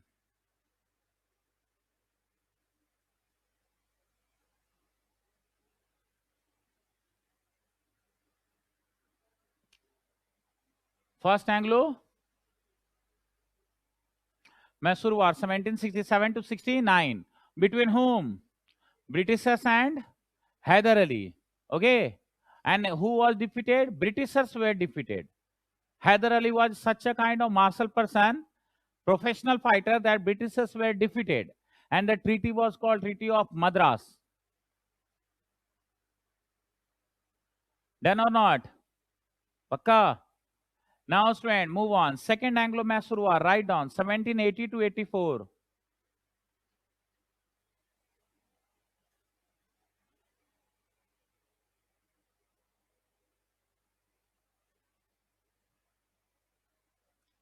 80 to 84. Actually 80 to 84 written, no. Actually student, what happened? Again there was a fight between Hyder Ali and Britishers. Now listen nicely. Please try to understand this. 1780 to 84. Here Britishers were fighting. Britishers were fighting to whom? Mysore. 1780 to 84. But student, you remember one thing. Can you tell me the period of first Anglo-Maratha war? First Anglo-Maratha war period. 75 to 82. Means student, one thing you must remember. 80 to 84, 75 to 82. Matlab 80 से 82 was 2 years when Britishers were fighting with Mysore also and Marathas also. Yes or no? And Britishers were here. They were fighting to Marathas, they were fighting to Mysore. This is not a good decision by Britishers. Fighting to two powers simultaneously from same place. So they thought to do compromise with at least one power. Now it was the year 1782 to take a decision. Now what happened, student? In 1782, Hyder Ali died fighting war. He became ill. He got a kind of cuts and he was ill and he died. So now new ruler of Mysore was his son Tipu Sultan. Now Britishers thought two things. बोले टीपू सुल्तान आया है, नया नया लड़का है, हो सकता है वॉर का प्रेशर झेल ना पाए, तो इसके साथ ट्रीटी नहीं करेंगे. किसके साथ कर लेते हैं? मराठास के साथ. एंड इसीलिए स्टूडेंट 1782 ट्रीटी ऑफ सालबाई. आप कंसेप्ट समझ रहे हैं कि नहीं? मेरी बात थोड़ा समझिएगा. And they continued their fight with whom? Mysore, Tipu Sultan. देखते हैं कब तक झेलता है. अगर सरेंडर कर दिया तो बहुत सारा चीज ले पाएंगे. But Tipu Sultan did not surrender, continued his war. 2 साल देखे टीपू सुल्तान नहीं सरेंडर किए, तो अंत में 84 में उनके साथ भी ट्रीटी कर लिए. And this treaty was called Treaty of Mangalore.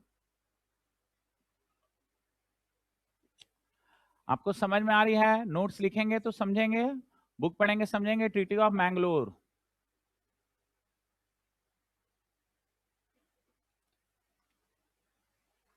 Return. अब student listen about treaty of Mangalore. Please see. Mangalore जानते हैं आप? कभी कभी मुझे लगता है ना कि मैं कभी कभी क्लास में कुछ ऐसा होता है कि मुझे लगता है कि मैं पढ़ाना बंद कर दूं. कभी कभी लगता है कूद जाऊं खिड़की से.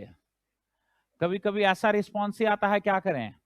एक क्लास पढ़ा रहा था, समझ रहे हैं, एक क्लास पढ़ा रहे थे, उसमें मैंने क्लास में बोला कि write down treaty of Mangalore. तो एक लड़की हंस के कह रही, अरे सर आप भी बैंगलोर कहते हैं. मैं सोचा मैं सच में कूद जाऊं, जान दे दूं, क्या करूं.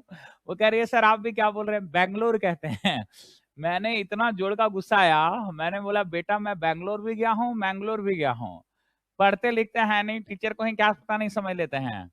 Treaty of Mangalore between home? Mysore and Britishers. Student इसमें कोई नहीं जीता, कोई नहीं हारा, मतलब ब्रिटिशर्स भी कॉम्प्रोमाइज हुआ. ये थर्ड एंग्लो मैसूर वार. लिखिए 1791. 1791.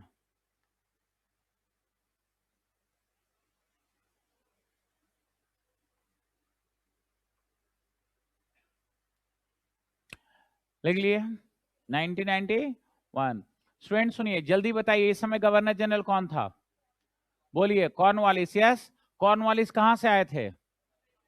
अमेरिका में. उनको क्या हो गया था? हार गए थे. अच्छा, अमेरिकन को आजाद होने में किस देश ने मदद की थी? फ्रेंच. तो कॉर्नवालिस फ्रेंच को पसंद करते होंगे कि नहीं करते होंगे? नहीं. और वो जब यहाँ आए तो पाए कि टीपू सुल्तान वेपन बनाने के लिए टीपू सुल्तान को हेल्प कौन कर रहे हैं? French.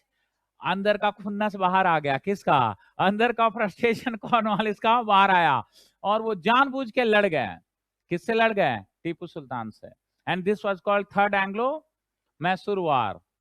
And what happened in this? देखिए टीपू सुल्तान के बारे में भी मैं गया था ना कर्नाटका, तो वहां टीपू सुल्तान का बर्थडे मनना चाहिए कि नहीं मनना चाहिए, इस पे बहुत लड़ाई है. इंडिया में जनरली नॉन प्रोडक्टिव चीजों पे जितना बहस करवा लो, नहीं समझे, कि उसका बर्थडे मनना चाहिए कि नहीं, उसका डेथ एनिवर्सरी मनना चाहिए, कोई काम नहीं करेंगे, आलतू फालतू का चीजों पे खूब बहस करेंगे. अब मुझसे वहां पे पूछे sir Tipu Sultan was a brave man. मैंने बोला कि एक बात बताइए, ब्रेव किसको कहते हैं?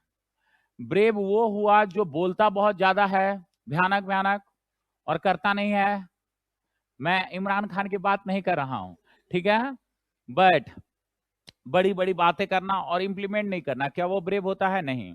Tipu Sultan was brave on his words, not by his works. Tipu Sultan बहुत बड़ी बड़ी बात बोले। एक दिन की शेर की जिंदगी 100 साल की गीदड़ की जिंदगी से अच्छी है। One day of lions life, okay, is far better than 100 years of wolf या फॉक्स लाइफ, गीदड़ की जिंदगी। बहुत बड़ा बड़ा बात बोले, लड़ गए। किससे?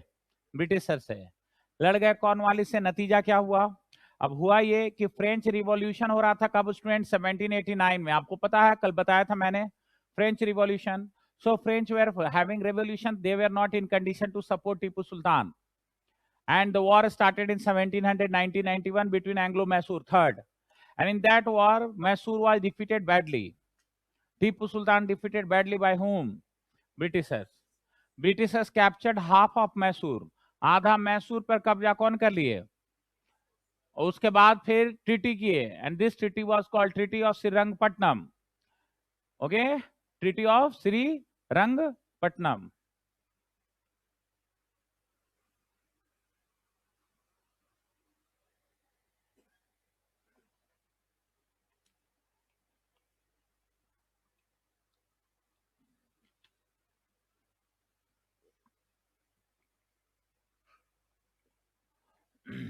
ट्रीटी क्या होता है सुनिए। कॉर्नवालिस थे ना, जिद्दी तो थे। अब पता था कि दुश्मन को कभी अधमरा करके मत छोड़ो, ऐसा मार दो ऐसा मार दो, फिर कभी उठे नहीं। टीपू सुल्तान बोले आधा तो एरिया ले लिए। उसके बाद टीपू सुल्तान को कॉर्नवालिस बोले वॉर में बहुत नुकसान हुआ है, वॉर कंपनसेशन दो। टीपू सुल्तान से क्या मांग दिए? War compensation. कितना मांगे? 2-3 करोड़ रुपया मांग दिए। टीपू सुल्तान बोले नहीं है। नहीं समझे? देखिए, अभी शेर की जिंदगी गई तेल लेने। आप सुन लीजिए, देखिए कैसा आदमी बिहेव कर रहे हैं। बोले नहीं है। बोले नहीं है, क्या मतलब है? 2-3 करोड़ रुपया, वॉर में बहुत खर्चा हुआ है। बोले सिर्फ 2.25 करोड़ है, बाकी है ये नहीं है, क्या करें? अभी किधर की जिंदगी आ गई है? नहीं है, बाद में दे देंगे। कौन बोल रहे हैं? टीपू सुल्तान। कौन वाले बोले बाद में नहीं दिया तो उसके लिए फिर वॉर करेंगे, फिर उसका वॉर कंपनसेशन कौन देगा? बोले ये ठीक नहीं है, देना होगा। तो क्या करें? नहीं है। तो अंत में कौन वाले बोले क्या? बोले तुम्हारा 2 बेटा है, एक 6 साल का, एक 7 साल का। बोले उनको जमा करो। जिस दिन पैसा दोगे उस दिन वापस करेंगे। देख लीजिए, ठीक है, 6-7 साल के बच्चे हैं। Tipu Sultan went inside his fort, किला के अंदर गए, अपने दोनों बेटों को लेने के लिए। अब नहीं है शेर की जिंदगी, अपने बेटों को दे रहे हैं जमा करने। बेटा भी सोच रहे हैं बाप मरवाया आज। Yes no.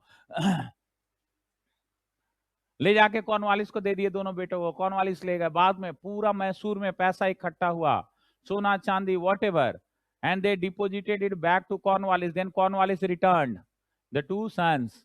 ये दोनों बच्चों को रिटर्न किए। कहते हैं अच्छे से उन लोग को ट्रीटमेंट अच्छा दिए। उन लोग को पहली बार नया नया यूरोप में आया था रिस्ट वॉच, हाथ घड़ी, उस समय नया आया हुआ था। वो कॉर्नवालिस उनको गिफ्ट किया। अभी भी मैसूर के म्यूजियम में वो रिस्ट वॉच रखा हुआ है। बट ये बहुत बुरी तरह से हार गए। कौन? Tipu Sultan. And this was called treaty of Srirangapatnam. Any problems friend? Fourth Anglo Mysore war, last लिख लीजिए, 1799। Fourth Anglo Mysore war.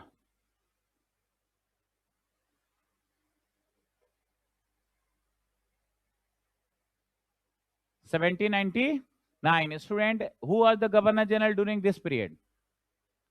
नहीं याद करते हैं ना? मैं आपको बताऊं, आप लोग मेरा बात नहीं माने ना, याद नहीं किए हैं, आप पक्का फंसेंगे। आप लिखवा लीजिए मेरे से। जब कुछ कहते हैं तो आप लोग नहीं मानते हैं। एक दिन आएगा ना स्टूडेंट, जब क्वेश्चन रहेगा ना, आपको मेरी बातें याद आएंगी। थोड़ा सा एफर्ट नहीं लगाते हैं आप लोग को। मैंने बोला था ना याद कर लीजिएगा। क्यों लिखवाए हैं हम?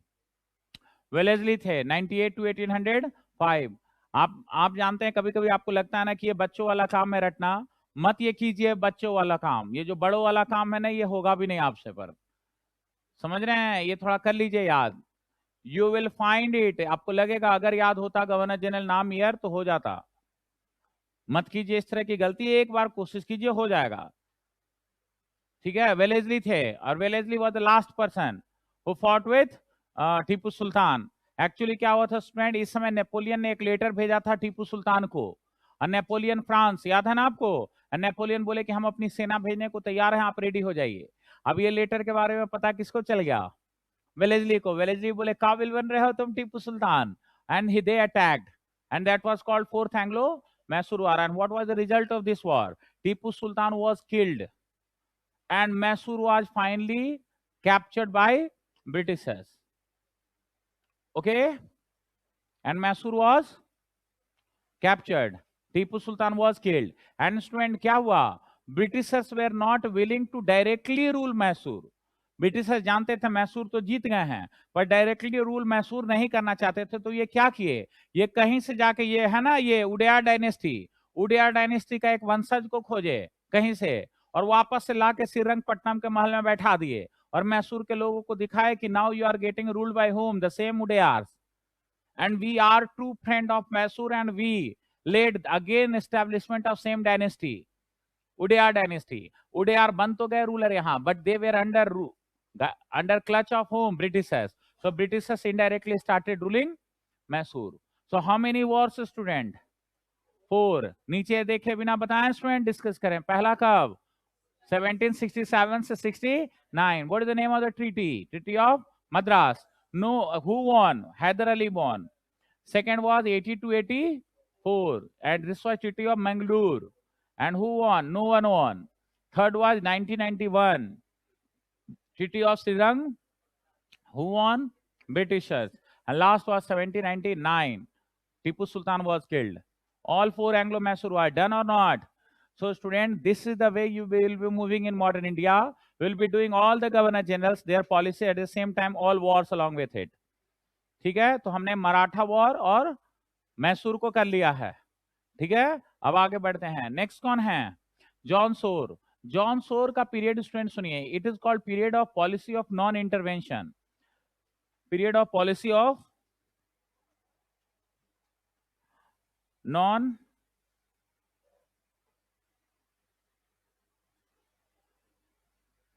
intervention.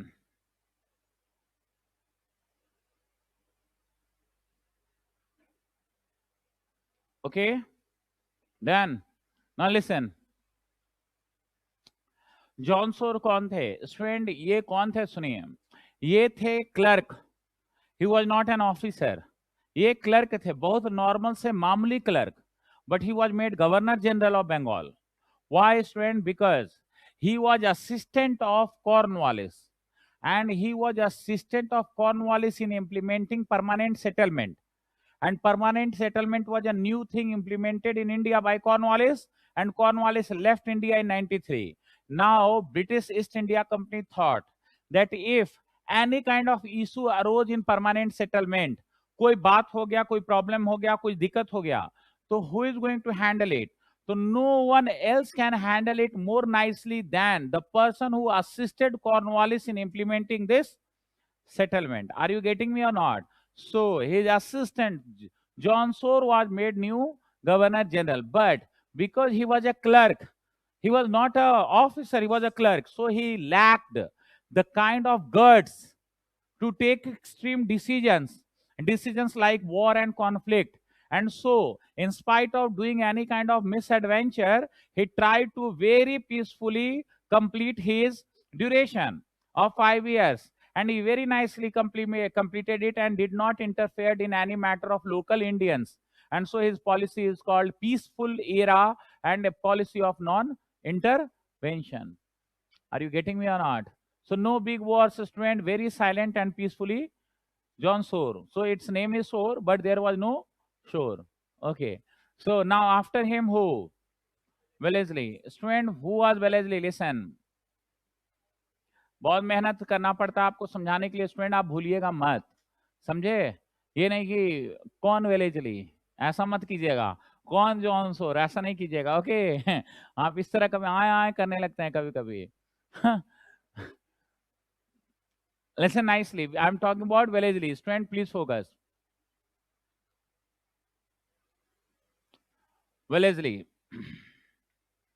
Student, Wellesley did some kind of big works, which was much expected by Britishers. One of the big work was he started Fort William College for training civil services. आपको पता है who was called father of civil services? Cornwallis started civil service, this IAS system. But Wellesley, you remember Fort William? Fort William was a fort which was when it was constructed. Sirajuddaula attacked on Britishers and Black Hole tragedy. Remember or not? The same fort was called Fort William, and it was a big fort. Inside Fort William, he founded Fort William College to train whom? Civil servants, so that they can know first, they can know the India and the condition before going into administration. Second thing, what he did Fourth Anglo-Mysore War, you have written, Wellesley, you don't need to write it separately. But the most important thing about Wellesley is his policy of subsidiary alliance. Please write down, subsidiary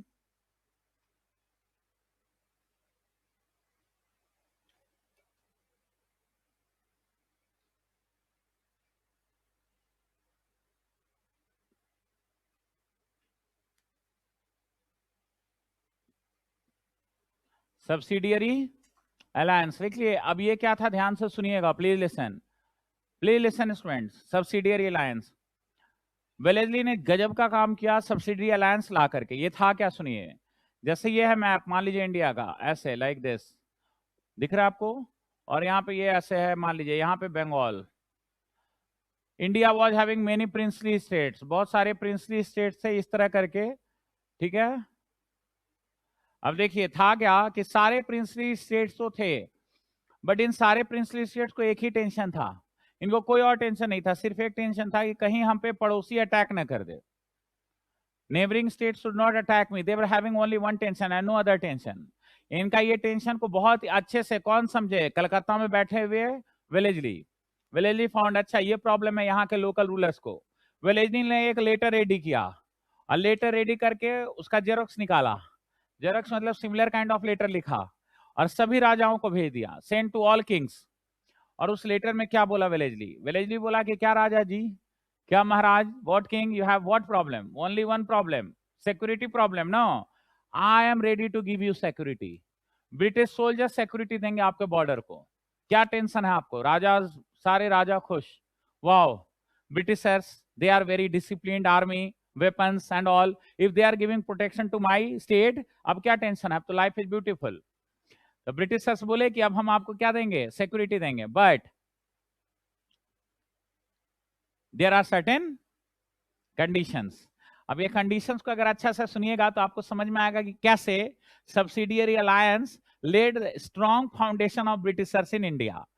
पहला चीज, अच्छा जितने भी conditions Wellesley रखे हैं, एक भी condition ऐसा नहीं लगता है सुन के कि गलत रखे हैं, सब लगता है नहीं सही बात है, ये तो होना ही चाहिए, नहीं ऐसा, पर ultimately these all conditions led such a kind of drastic situation for Indians. See what, पहला कंडीशन रखे ब्रिटिशर्स वेलेस्ली की, सुनिए राजा जी, मान लीजिए हमारे सोल्जर आकर के आपको यहाँ बॉर्डर पर प्रोटेक्ट कर रहे हैं, है ना, और उनका खाना पीना हम दे तो अच्छा लगेगा क्या। तो राजा जी बोले अरे क्या बात करते हैं, अतिथि देवो भव, वहां आकर के बॉर्डर पे वो हमारा रक्षा करेंगे तो उनका खर्चा, उनका खाना पीना सारा हम देंगे। तो पहला student, without any expense, no expense, British soldiers were in every corner of the country, देश के हर कॉर्नर में ब्रिटिश सोल्जर्स थे बिना 1 रुपया खर्चा का। याद रखिए कभी भी सोल्जर्स कहीं जाते हैं तो सबसे बड़ा एक्सपेंस उनके रख रखाव पे होता है, लोकल रूलर्स उनका खाना पीना कपड़ा लत्ता एवरीथिंग, और लोग दबा के मीट मटन खाते थे, नहीं समझे, और मजे से जी रहे थे। तो without any expense British soldiers on every corner of the country. Second point, Britishers बोले कि अच्छा राजा जी एक बात बताइए, ये आपको सर्व कर रहे हैं और इनकी सैलरी हम दें, अच्छा लगेगा क्या। बोले नहीं, हम अपने सोल्जर्स को सैलरी देते थे, हम इनको दे देंगे। स्टूडेंट, ह्यूज वेल्थ, बहुत ज्यादा पैसा, हाई सैलरी पे सोल्जर्स यहाँ पे थे, बैठे हुए थे, समझ रहे हैं। थर्ड कंडीशन सुनिए ध्यान से कंडीशन सुनते जाइएगा केवल, ठीक है। थर्ड कंडीशन क्या था, ब्रिटिशर्स बोले मान लीजिए राजा जी यहाँ पे हमारे किसी सोल्जर को कोई प्रॉब्लम हुआ, दिक्कत हुआ, और कलकत्ता में हम बैठे हैं, तो कैसे मैसेज जाएगा, नहीं जाएगा। तो राजा जी बोले बात तो सही है, तो हमारा एक एजेंट हमेशा आपकी दरबार में रहेगा ताकि सोल्जर्स के साथ कांटेक्ट में रहे। तो एक रीजेंट हमेशा रहेगा। स्टूडेंट, ये रीजेंट जो दरबार में रहता था ये शकुनी मामा से कम नहीं था, नहीं समझे। इसका मेन मकसद क्या था कि जैसे ही 2 राजकुमार लोग लड़ रहे हैं, सडनली इंटरफेयर करके अपना मैटर सेटल कर दें। तो इसने जो बवाल करवाया अंदर में सो करवाया। फोर्थ कंडीशन सुनिए, फोर्थ कंडीशन ये था कि राजा जी ऐसा है कि यूरोप में हमारे कुछ दुश्मन देश हैं, जैसे कि अमेरिका, फ्रांस, इनसे हमारी नहीं बनती है। और अगर मान लीजिए हम लोग बॉर्डर पे आपका सुरक्षा दे रहे हैं और अंदर महल में आप इनके साथ पार्टी कर रहे हैं, अच्छा लगेगा क्या? राजा जी बोले आप हमारे मित्र हैं, आपका दुश्मन मेरा दुश्मन, कोई कांटेक्ट नहीं रखेंगे। Student, no European contact. No European contact के कारण क्या हुआ स्टूडेंट की यूरोप का कोई साइंस कभी इंडियन स्टेट्स में पहुंच नहीं पाया, कोई डेवलपमेंट कभी नहीं पहुंच पाया। फिफ्थ कंडीशन देखिए, फिफ्थ कंडीशन था कि मान लीजिए राजा जी आपका पड़ोसी के साथ नहीं बनता है, तो बिना हमको बताए आप पड़ोसी से कोई रिलेशन न बनाएंगे न बिगाड़ेंगे, समझे? हम आपको बोलेंगे तभी आपको बनाना बिगाड़ना है, क्योंकि हम प्रोटेक्शन में खड़े हैं। स्टूडेंट, नो नेबरिंग रिलेशन, कोई नेबरिंग रिलेशन नहीं बन पाया, समझ रहे हैं? There was no neighbouring relation. Are you getting me और नॉट? Come on. जिस दिन जरूरत पड़ा पड़ोसियों का, कोई पड़ोसी नहीं थे मदद करने के लिए। 6 पॉइंट देखिए और क्या हुआ, जो इनके अपने सोल्जर्स थे, the own soldiers, the original soldiers who had served these states from generation to generation, जिनके बाप दादा परदादा सैनिक रहे थे, वो अचानक क्या हो गए? अनएम्प्लॉयड हो गए। ये अनएम्प्लॉयड सोल्जर्स जो थे स्टूडेंट्स, या तो पेट बढ़ गया इनका घर में बैठे बैठे, क्योंकि इनको किसानी विसानी भी नहीं आता था। जिस दिन इनको लड़ने का जरूरत पड़ा, लड़ने लायक नहीं थे। जो लोग घर में नहीं बैठे वो या तो डकैत बन गए, रॉबर्स बन गए, लुटेरे बन गए, तो एडमिनिस्ट्रेशन प्रॉब्लम, एनार्की भी हो गया। आप मेरी बात समझे? और स्टूडेंट यहाँ पे ये सोल्जर आ गए। अच्छा, सबसे बड़ी प्रॉब्लम है कि लड़ाई कभी हुई नहीं, क्योंकि इस तरफ भी जो सोल्जर हैं वो भी तो ब्रिटिशर्स ही थे, कभी ये लोग लड़े नहीं। और जिस दिन राजा जी इनका बात नहीं माने, उस दिन यही बॉर्डर पर खड़े सोल्जर्स अंदर कैपिटल में घुस गए और कैप्चर भी कर लिए। मेरी बात नहीं समझे? तो ये सब्सिडरी अलायंस के प्रोविजंस ऐसा एनवायरमेंट रेडी किए स्टूडेंट कि आने वाले समय में ब्रिटिश पावर इतनी गजब से स्टैब्लिश हो गई कि फिर इनको हटाना हिलाना यहां से मुश्किल हो गया। आर यू गेटिंग मी और नॉट? सब्सिडी अलायंस ट्रीटी समझ में आया कि नहीं? वो implemented it officially, Wellesley. Any problem? पक्का? श्योर? विलेजली समझे? एक क्वेश्चन लिखिए, write down one question. Subsidiary alliance treaty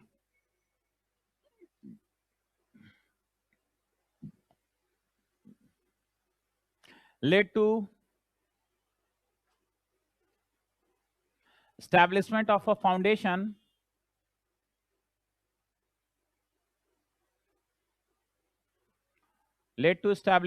foundation on which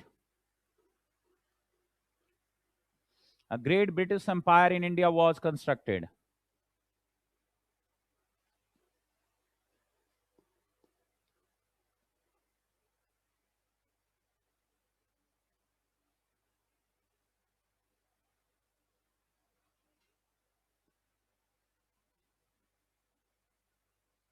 done? Done? Comment लिख पाएंगे? आईबीसी ट्राई करेंगे? ट्राई करके देखिएगा, ट्राई तो करना है ना। जानते हैं, मैं आपको एक बात बताऊं, क्या कीजिएगा, जब आप लोग को क्वेश्चन पेपर मिलेगा और जब आप लास्ट का 2 पेज स्नैच करिएगा, तो पहला 15 मिनट्स, पहला 15 minutes, don't write anything in your booklet, सारे क्वेश्चन का फॉर्मेट बनाइएगा। आईबीसी हर का, अगर 20 क्वेश्चंस का आप फॉर्मेट बना लिए, उसके बाद पेन रखिएगा, आराम से ऐसे कीजिएगा, एक चॉकलेट खाइएगा, चॉकलेट ले जाने देते हैं, टेंशन मत आइएगा, चॉकलेट खाने से एनर्जी आती है। सारे स्टूडेंट लेके जाते हैं इतना चॉकलेट, किटकैट, कैडबरी वेडबरी रख के, और जैसे ही मन करता है ना चॉकलेट खाते रहते हैं, लिखते रहते हैं, वो इतना अलाउ कर देते हैं। वहां कोई चीटिंग वीटिंग नहीं करता है। क्या चीटिंग कीजिएगा? क्वेश्चन ऐसे आते हैं, नहीं समझे? क्वेश्चन ऐसे आते हैं कि अगर बाहर भी निकल जाए तो लोग सोचेंगे 10 मिनट के हो क्या सकता है, ये कोई ऑब्जेक्टिव थोड़े, कोई बुक में आंसर मिलेगा, भयानक भयानक क्वेश्चन रहता है। तो चीटिंग नहीं होता, इसीलिए रिलैक्स रहते हैं, खाते रहते हैं चॉकलेट, लिखते रहते हैं। पर अगर आप सोचिए स्टूडेंट, सबका फॉर्मेट बना लिए तो आपका काम खत्म हो गया कि नहीं हुआ? फिर तो सामने रखिए ऐसे फॉर्मेट और बस एक्सप्लेन करते जाइए। और इसलिए फॉर्मेट लिखना चाहिए स्टूडेंट, क्योंकि कभी कभी क्या होता है कि जब आप फॉर्मेट नहीं बनाएंगे तो लास्ट में अगर देखिएगा 10 मिनट बचा हुआ है, 2 क्वेश्चन करना है, तो उस समय आपको फॉर्मेट के पॉइंट्स नहीं याद आएंगे बॉडी के, और उस समय मिस कर जाइएगा, इसीलिए पहले ही बना लेना चाहिए। समझ रहे हैं आप लोग? खैर, इसका आंसर लिखवाएंगे, ट्राई कीजिएगा, और ट्राई करने के बाद फोटो लेकर के, मैं फिर बोल रहा हूं, मैं ब्लॉक बहुत भयानक करता हूं और फिर मैं अनब्लॉक नहीं करता हूं, ठीक है? ओनली क्या पॉइंट्स। अच्छा, मैं अगर नहीं देखा हूं, ठीक है, तो अगर एक दिन ट्राई कीजिएगा, भेज के दिन भर देखिएगा, शाम तक नहीं देखे हैं तो एक क्वेश्चन मार्क करके व्हाट्सएप में भेज दीजिएगा, आपका मैसेज ऊपर आ जाएगा, क्योंकि फिर वो नीचे माइंस में चला जाता है, नहीं समझे? माइनिंग करना पड़ेगा उसको। और अगर मैं देख लिया हूं फिर भी नहीं रिव्यू दिया हूं, तो फिर एक दिन के बाद एक क्वेश्चन मार्क, उससे ज्यादा नहीं, है ना? मैं देखूंगा 1-2 बार आ गया है क्वेश्चन मार्क, मैंने रिप्लाई नहीं किया है, तो मैं फिर उसको करता हूँ, क्योंकि बहुत लोग क्वेश्चन देते हैं, आंसर देते हैं। ओके, तो student be completed Wellesley. After Wellesley कौन? बार्लो। स्टूडेंट बार्लो 2 साल रूल किए, कब से कब तक? 5 to 7। एंड स्टूडेंट बार्लो में देखिए एक ही चीज हुआ, Vellore mutiny. Right down, Vellore mutiny, Vellore mutiny, VLLORE, Vellore,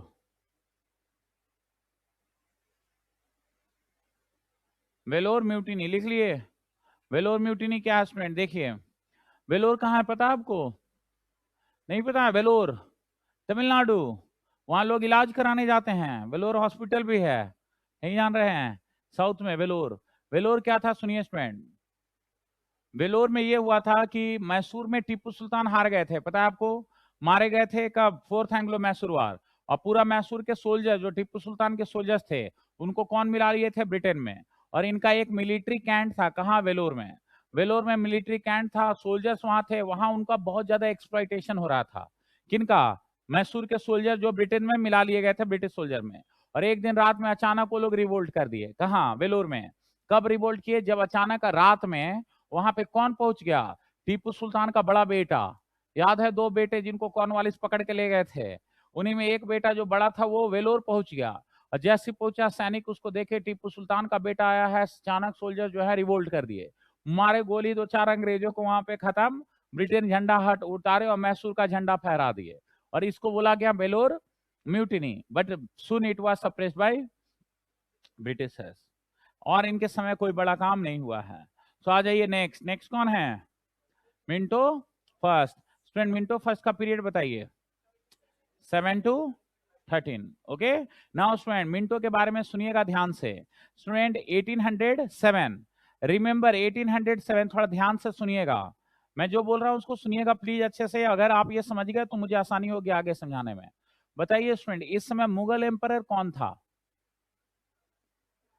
1807। याद नहीं करते हैं आप, घर पे भी नहीं पढ़ रहे हैं आप, this is not a good sign. इस समय मुगल एम्परर कौन थे? लेटर मुगल एम्परर में मुगल एम्परर कौन थे?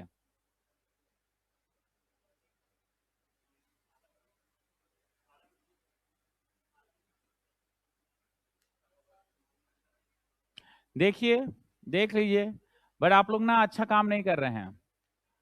पता है गुरुकुल सिस्टम होता तो हमें पिटाई कर दिए रहते, बट क्योंकि हम लोग आज मॉडर्न जनरेशन में जी रहे हैं, यहाँ पे टीचर और स्टूडेंट का रिलेशन कस्टमर और सर्विस प्रोवाइडर बन के रह गया है। याद रखिए थोड़ा सा कुछ बात को स्टूडेंट, समझे? नहीं समझे? अच्छा देखिए, मेरी बात ध्यान से सुनिएगा। 1761 में पानीपत का वॉर हुआ था, third, between Marathas and Ahmad Shah Abdali, and Marathas पूरे नॉर्थ इंडिया तक कब्जा कर लिए थे, and they supported whom Mughal emperor Shah Alam to come in Delhi. और दिल्ली में शाह आलम टू आए थे, बट किसके प्रोटेक्शन में थे? मराठास के। बट मराठाज अंग्रेजों से वॉर हार गए, सेकेंड एंग्लो मराठा और 1803-4, याद है कि नहीं? ट्रीटी ऑफ बसीन, सेकेंड एंग्लो मराठा वॉर, इसमें मराठा हार गए, किससे? ब्रिटिशर से। तो जो लोग भी मराठाज के अंडर थे, अब वो लोग किसके अंडर आ गए? ब्रिटिशर्स के अंडर। और उसी समय मुगल एम्परर शाह आलम टू जो कि दिल्ली में थे, वो किसके प्रोटेक्शन में थे? मराठाज के। अब वो किसके प्रोटेक्शन में आ गए? ब्रिटिशर्स के। और दिल्ली पर कब्जा किसका हो गया? ब्रिटिशर्स का, क्योंकि उनसे पहले दिल्ली पे कब्जा किसका था? मराठास का। और मराठाज हार गए ब्रिटिशर से 1803-4 में, नहीं समझे?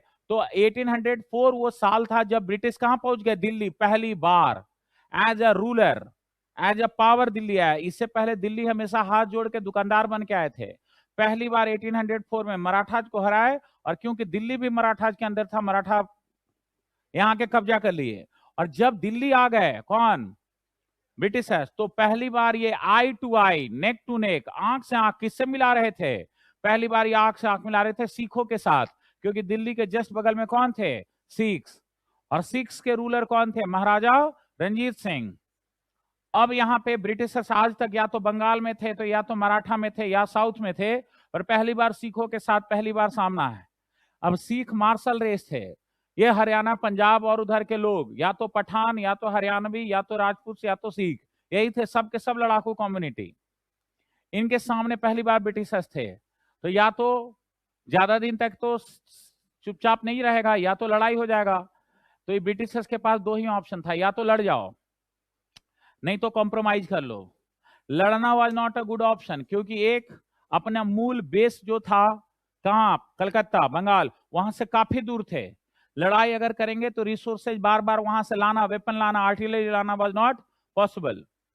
साउथ में लड़ते थे क्योंकि बगल में बॉम्बे था, इधर मद्रास था, यहाँ पे कुछ नहीं था, नहीं समझे? इधर तो एकदम एकदम दूर थे, ना बॉम्बे पास में है, ना कलकत्ता पास में है, ना मद्रास पास में है। तो यहाँ पे लड़ेंगे अगर सिखों के साथ तो बहुत मुश्किल हो सकता है, नया नया एरिया हमारे लिए। तो in spite of fighting they did a compromise with whom? Maharaja Ranjit Singh, and it was called treaty of Amritsar. So write down in Minto first, treaty of Amritsar with Maharaja Ranjit Singh.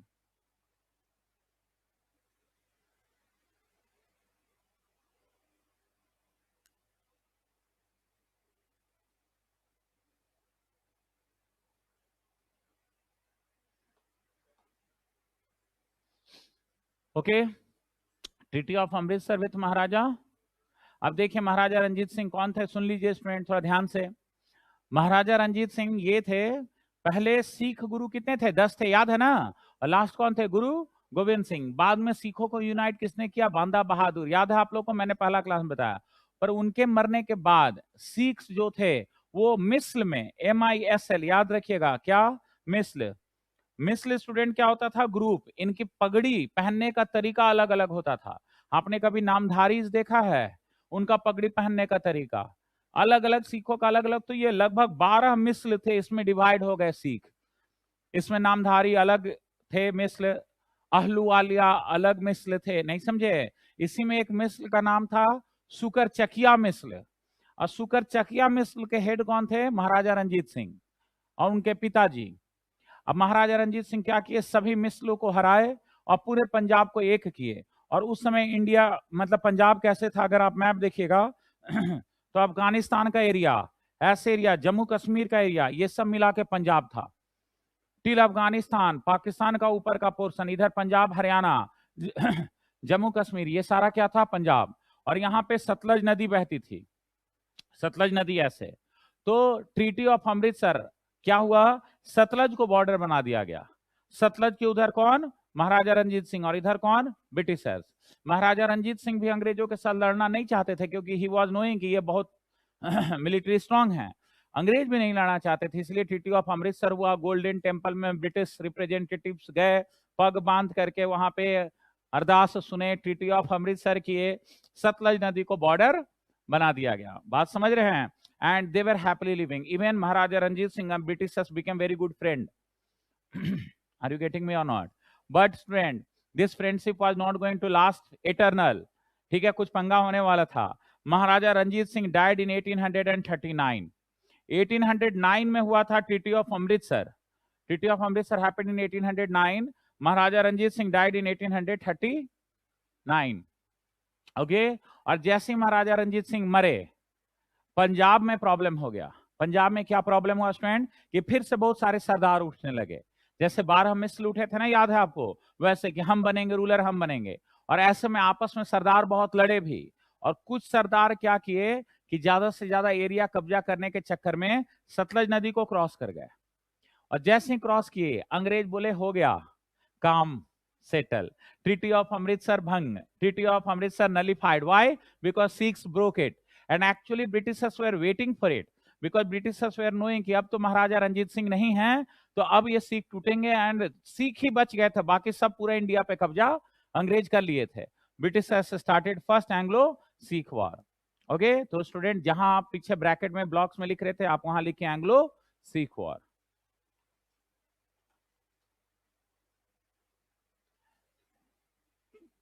इनको बॉक्सेस में रखा कीजिएगा हमेशा.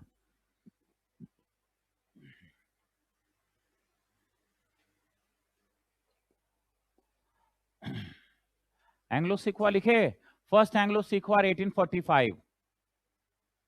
First Anglo Sikh war 1845.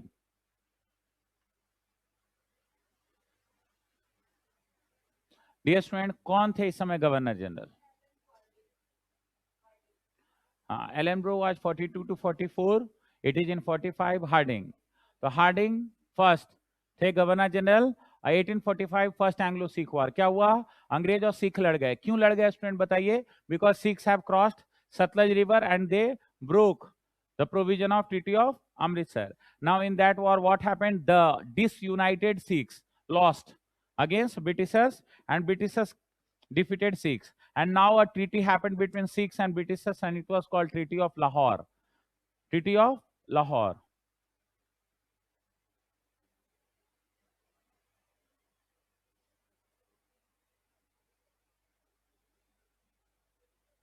Treaty of Lahore क्या था student? ध्यान से सुनिए.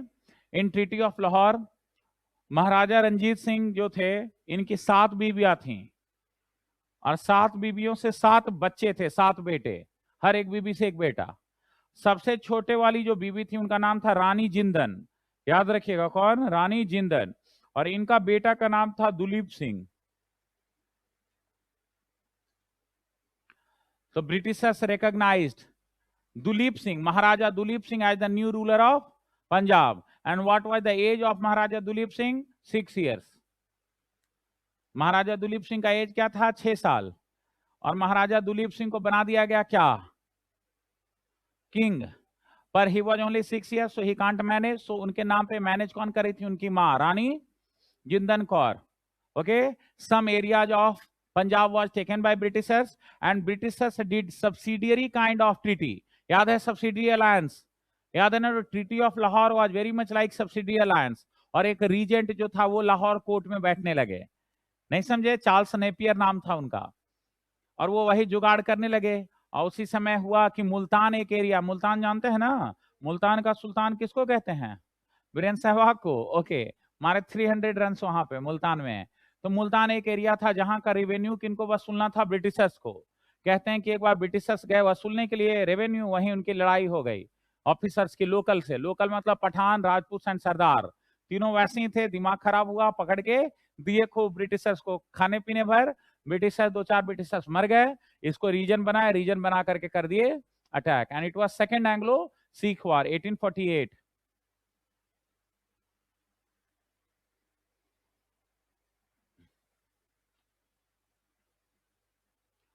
Second Anglo Sikh war 1848.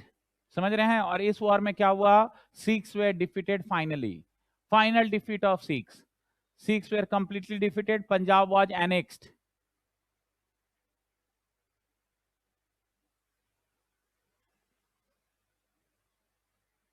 समझ रहे मेरी बात? पंजाब पे कब्जा कर लिए कौन? ब्रिटिश. ये लास्ट बच गया था, क्योंकि इस समय तक मराठा वराठा बंगाल सब कब्जा कर चुके थे. केवल कौन बच गए थे? Sikhs. Sikhs were defeated. And dear student, क्या हुआ? Maharaja Duleep Singh was sent on exile. उनको बाहर भेज दिए. कहां? लंदन. महाराजा दुलीप सिंह और रानी जिंदन, इनको लंदन भेज दिया गया, ताकि ये यहाँ रहेंगे तो हो सकता है इनको लीडर मान के फिर से सीखना रिवोल्ट कर दें. महाराजा दुलीप सिंह 7 साल 8 साल के थे उस समय तक, 9 साल के हो चुके थे. वो चले गए लंदन अपनी माँ के साथ. वो वहीं रहे, और बाद में he converted to Christianity.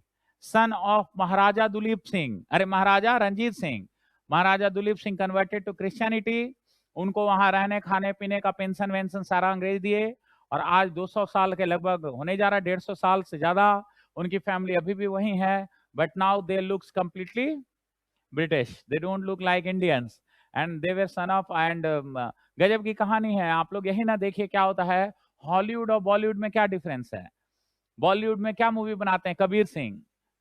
Hollywood में मूवी बनी हुई है इन पे, महाराजा दुलीप सिंह पे, and the name of the movie is black Prince. His colour was little black. कभी कभी इस तरह की मूवी देख लेनी चाहिए, रानी जिंदन और महाराजा दुलीप सिंह पे। The movie is Hollywood movie. अंतर यही है, कभी आप बॉलीवुड में इस तरह का मूवी नहीं देखेंगे, आलतू फालतू पी करके हीरो ड्रामाबाजी कर रहा है और उसको लोग अप्रिशिएट कर रहे हैं। Black Prince is a very nice movie. उसमें रानी जिंदन का रोल शबाना आजमी की है, and the hero was a Sikh hero, Punjabi hero, I don't recall his name, but movie is good. You can see this movie and the black Prince. उसमें दिखाया है actually कि एक महाराजा का बेटा जिसका इतना बड़ा शासन था, वो कैसे अपनी जिंदगी लंदन में जी रहा है, and he was searching divine power, and he there was no gurdwara there, so he got a church and he entered into the church because for him, मतलब वो मूवी में दिखाया कि भाई ईश्वर जहां मिल जाए, and he started following Jesus and later on converted to Christianity. So it was all the story of Anglo Sikh war. Dear student, क्या आपको ट्रीटी ऑफ अमृतसर समझ में आया, signed at the time of Minto first, then Anglo Sikh war first कब, 1845, then second treaty of Lahore उसमें था, फिर Anglo Sikh war second 1848 and complete merger. अब कभी एंग्लो सिख वॉर पढ़ेंगे दिक्कत तो नहीं होगी, इसीलिए ऑटोनोमस स्टेट में मैंने सिख उस समय नहीं कराया, मुझे यहां कराना था। Okay, any problem? Minto one done. आप कौन हैं? हेस्टिंग पीरियड 13 टू, आप लोग याद नहीं कर रहे हैं ना, आप पक्का फंसेंगे। आप अपनी कॉपी के पीछे में एक लाइन लिख लीजिएगा, सर बोले थे, और जिस दिन फंसिएगा ना उस दिन जाके देखिएगा कि बोले थे नहीं, हम लोग माने, अपने आप को ओवर स्मार्ट समझे और फंस गए, है ना। खैर चलिए, क्या लिखे हैं?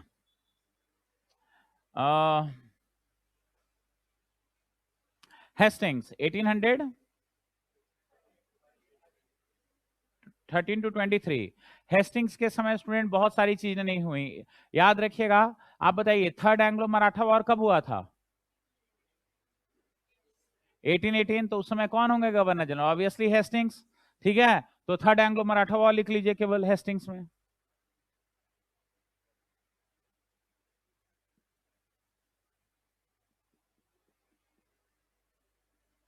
अच्छा, याद रखिएगा स्टूडेंट, क्या था, सुनिए मेरी बात।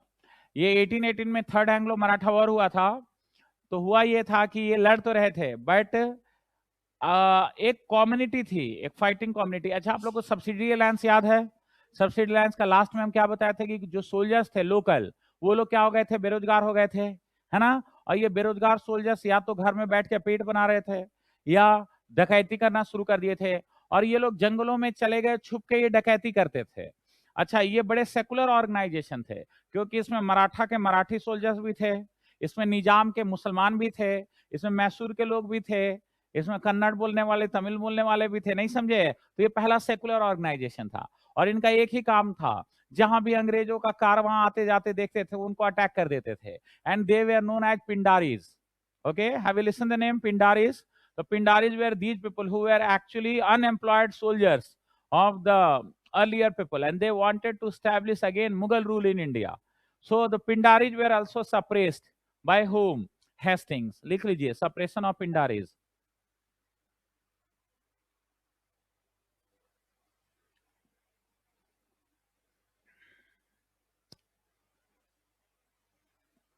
Any problem students? अभी हल्का हल्का कर रहे हैं, डिटेल में हम लोग करेंगे। Any problem? Move on. तो आइए नेक्स्ट लिखिए, नेक्स्ट आ जाइए, कौन है? एमहर्स्ट। एमहर्स्ट में दो इंपॉर्टेंट चीज हुआ स्टूडेंट। सबसे पहला लिख लीजिए बैरकपुर म्यूटिनी। बैरकपुर नाम सुने हैं? बैरकपुर, BARRACKPORE, बैरकपुर। अब ये बैरकपुर कहां है स्टूडेंट? बंगाल में। और दूसरा लिख लीजिए एंग्लो बर्मा वॉर।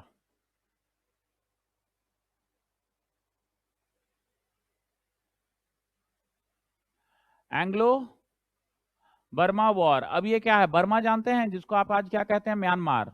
बर्मा कहां पे? ये है, ये ना, ये बर्मा है। अब ये क्या था सुनिए ध्यान से। एक्चुअली ब्रिटिशर्स बर्मा पे अटैक करना चाहते थे, जिसको म्यांमार भी कहते हैं। क्या है ओरिजिनल नाम इसका? बर्मा नाम है कि म्यांमार नाम है? पता ही नहीं आपको, पर बर्मा म्यांमार आप जान रहे हैं ना। एक्चुअली इनका ट्रेडिशनल नेम क्या है? इनका नेम बर्मा है, बट म्यांमार इसका नाम किसने रख दिया था? वहां पे जो सोल्जर्स रूल आया म्यांमार में, आर्मी रूल आया, तो उन्होंने इसका नाम क्या रख दिया था? म्यांमार। बट इसका जो सेकुलर नेम है वो बर्मा है। तो बर्मा में अंग्रेज जो थे, the Britishers, they wanted to attack Burma, and for this they asked their soldiers here in Barrackpore here to मैं थोड़ी देर में क्लास ऑफ करूंगा, I am not feeling well, okay. मुझे जाना है आज डॉक्टर के पास भी। स्टूडेंट, बैरकपुर में सोल्जर्स इनके रहते थे, और वहां पे ब्रिटिश सोल्जर्स को बोले कि नाव पे बैठो। रुक जाइए एक मिनट।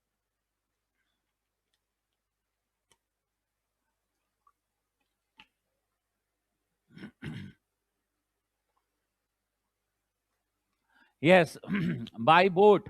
इनको बोले बाई बोट बैठिए, और बोट से बैठ करके कहां पहुंचे? म्यांमार। अब उस समय बैरकपुर में एक बहुत बड़ा सुपरस्टिशन था, मिथ था। मिथ क्या था? कि जो लोग भी समुद्र से जाते हैं उनका धर्म भ्रष्ट हो जाता है। नहीं समझे? ये मानते थे वहां के सोल्जर्स कि if you are crossing the sea you are going to lose your religion.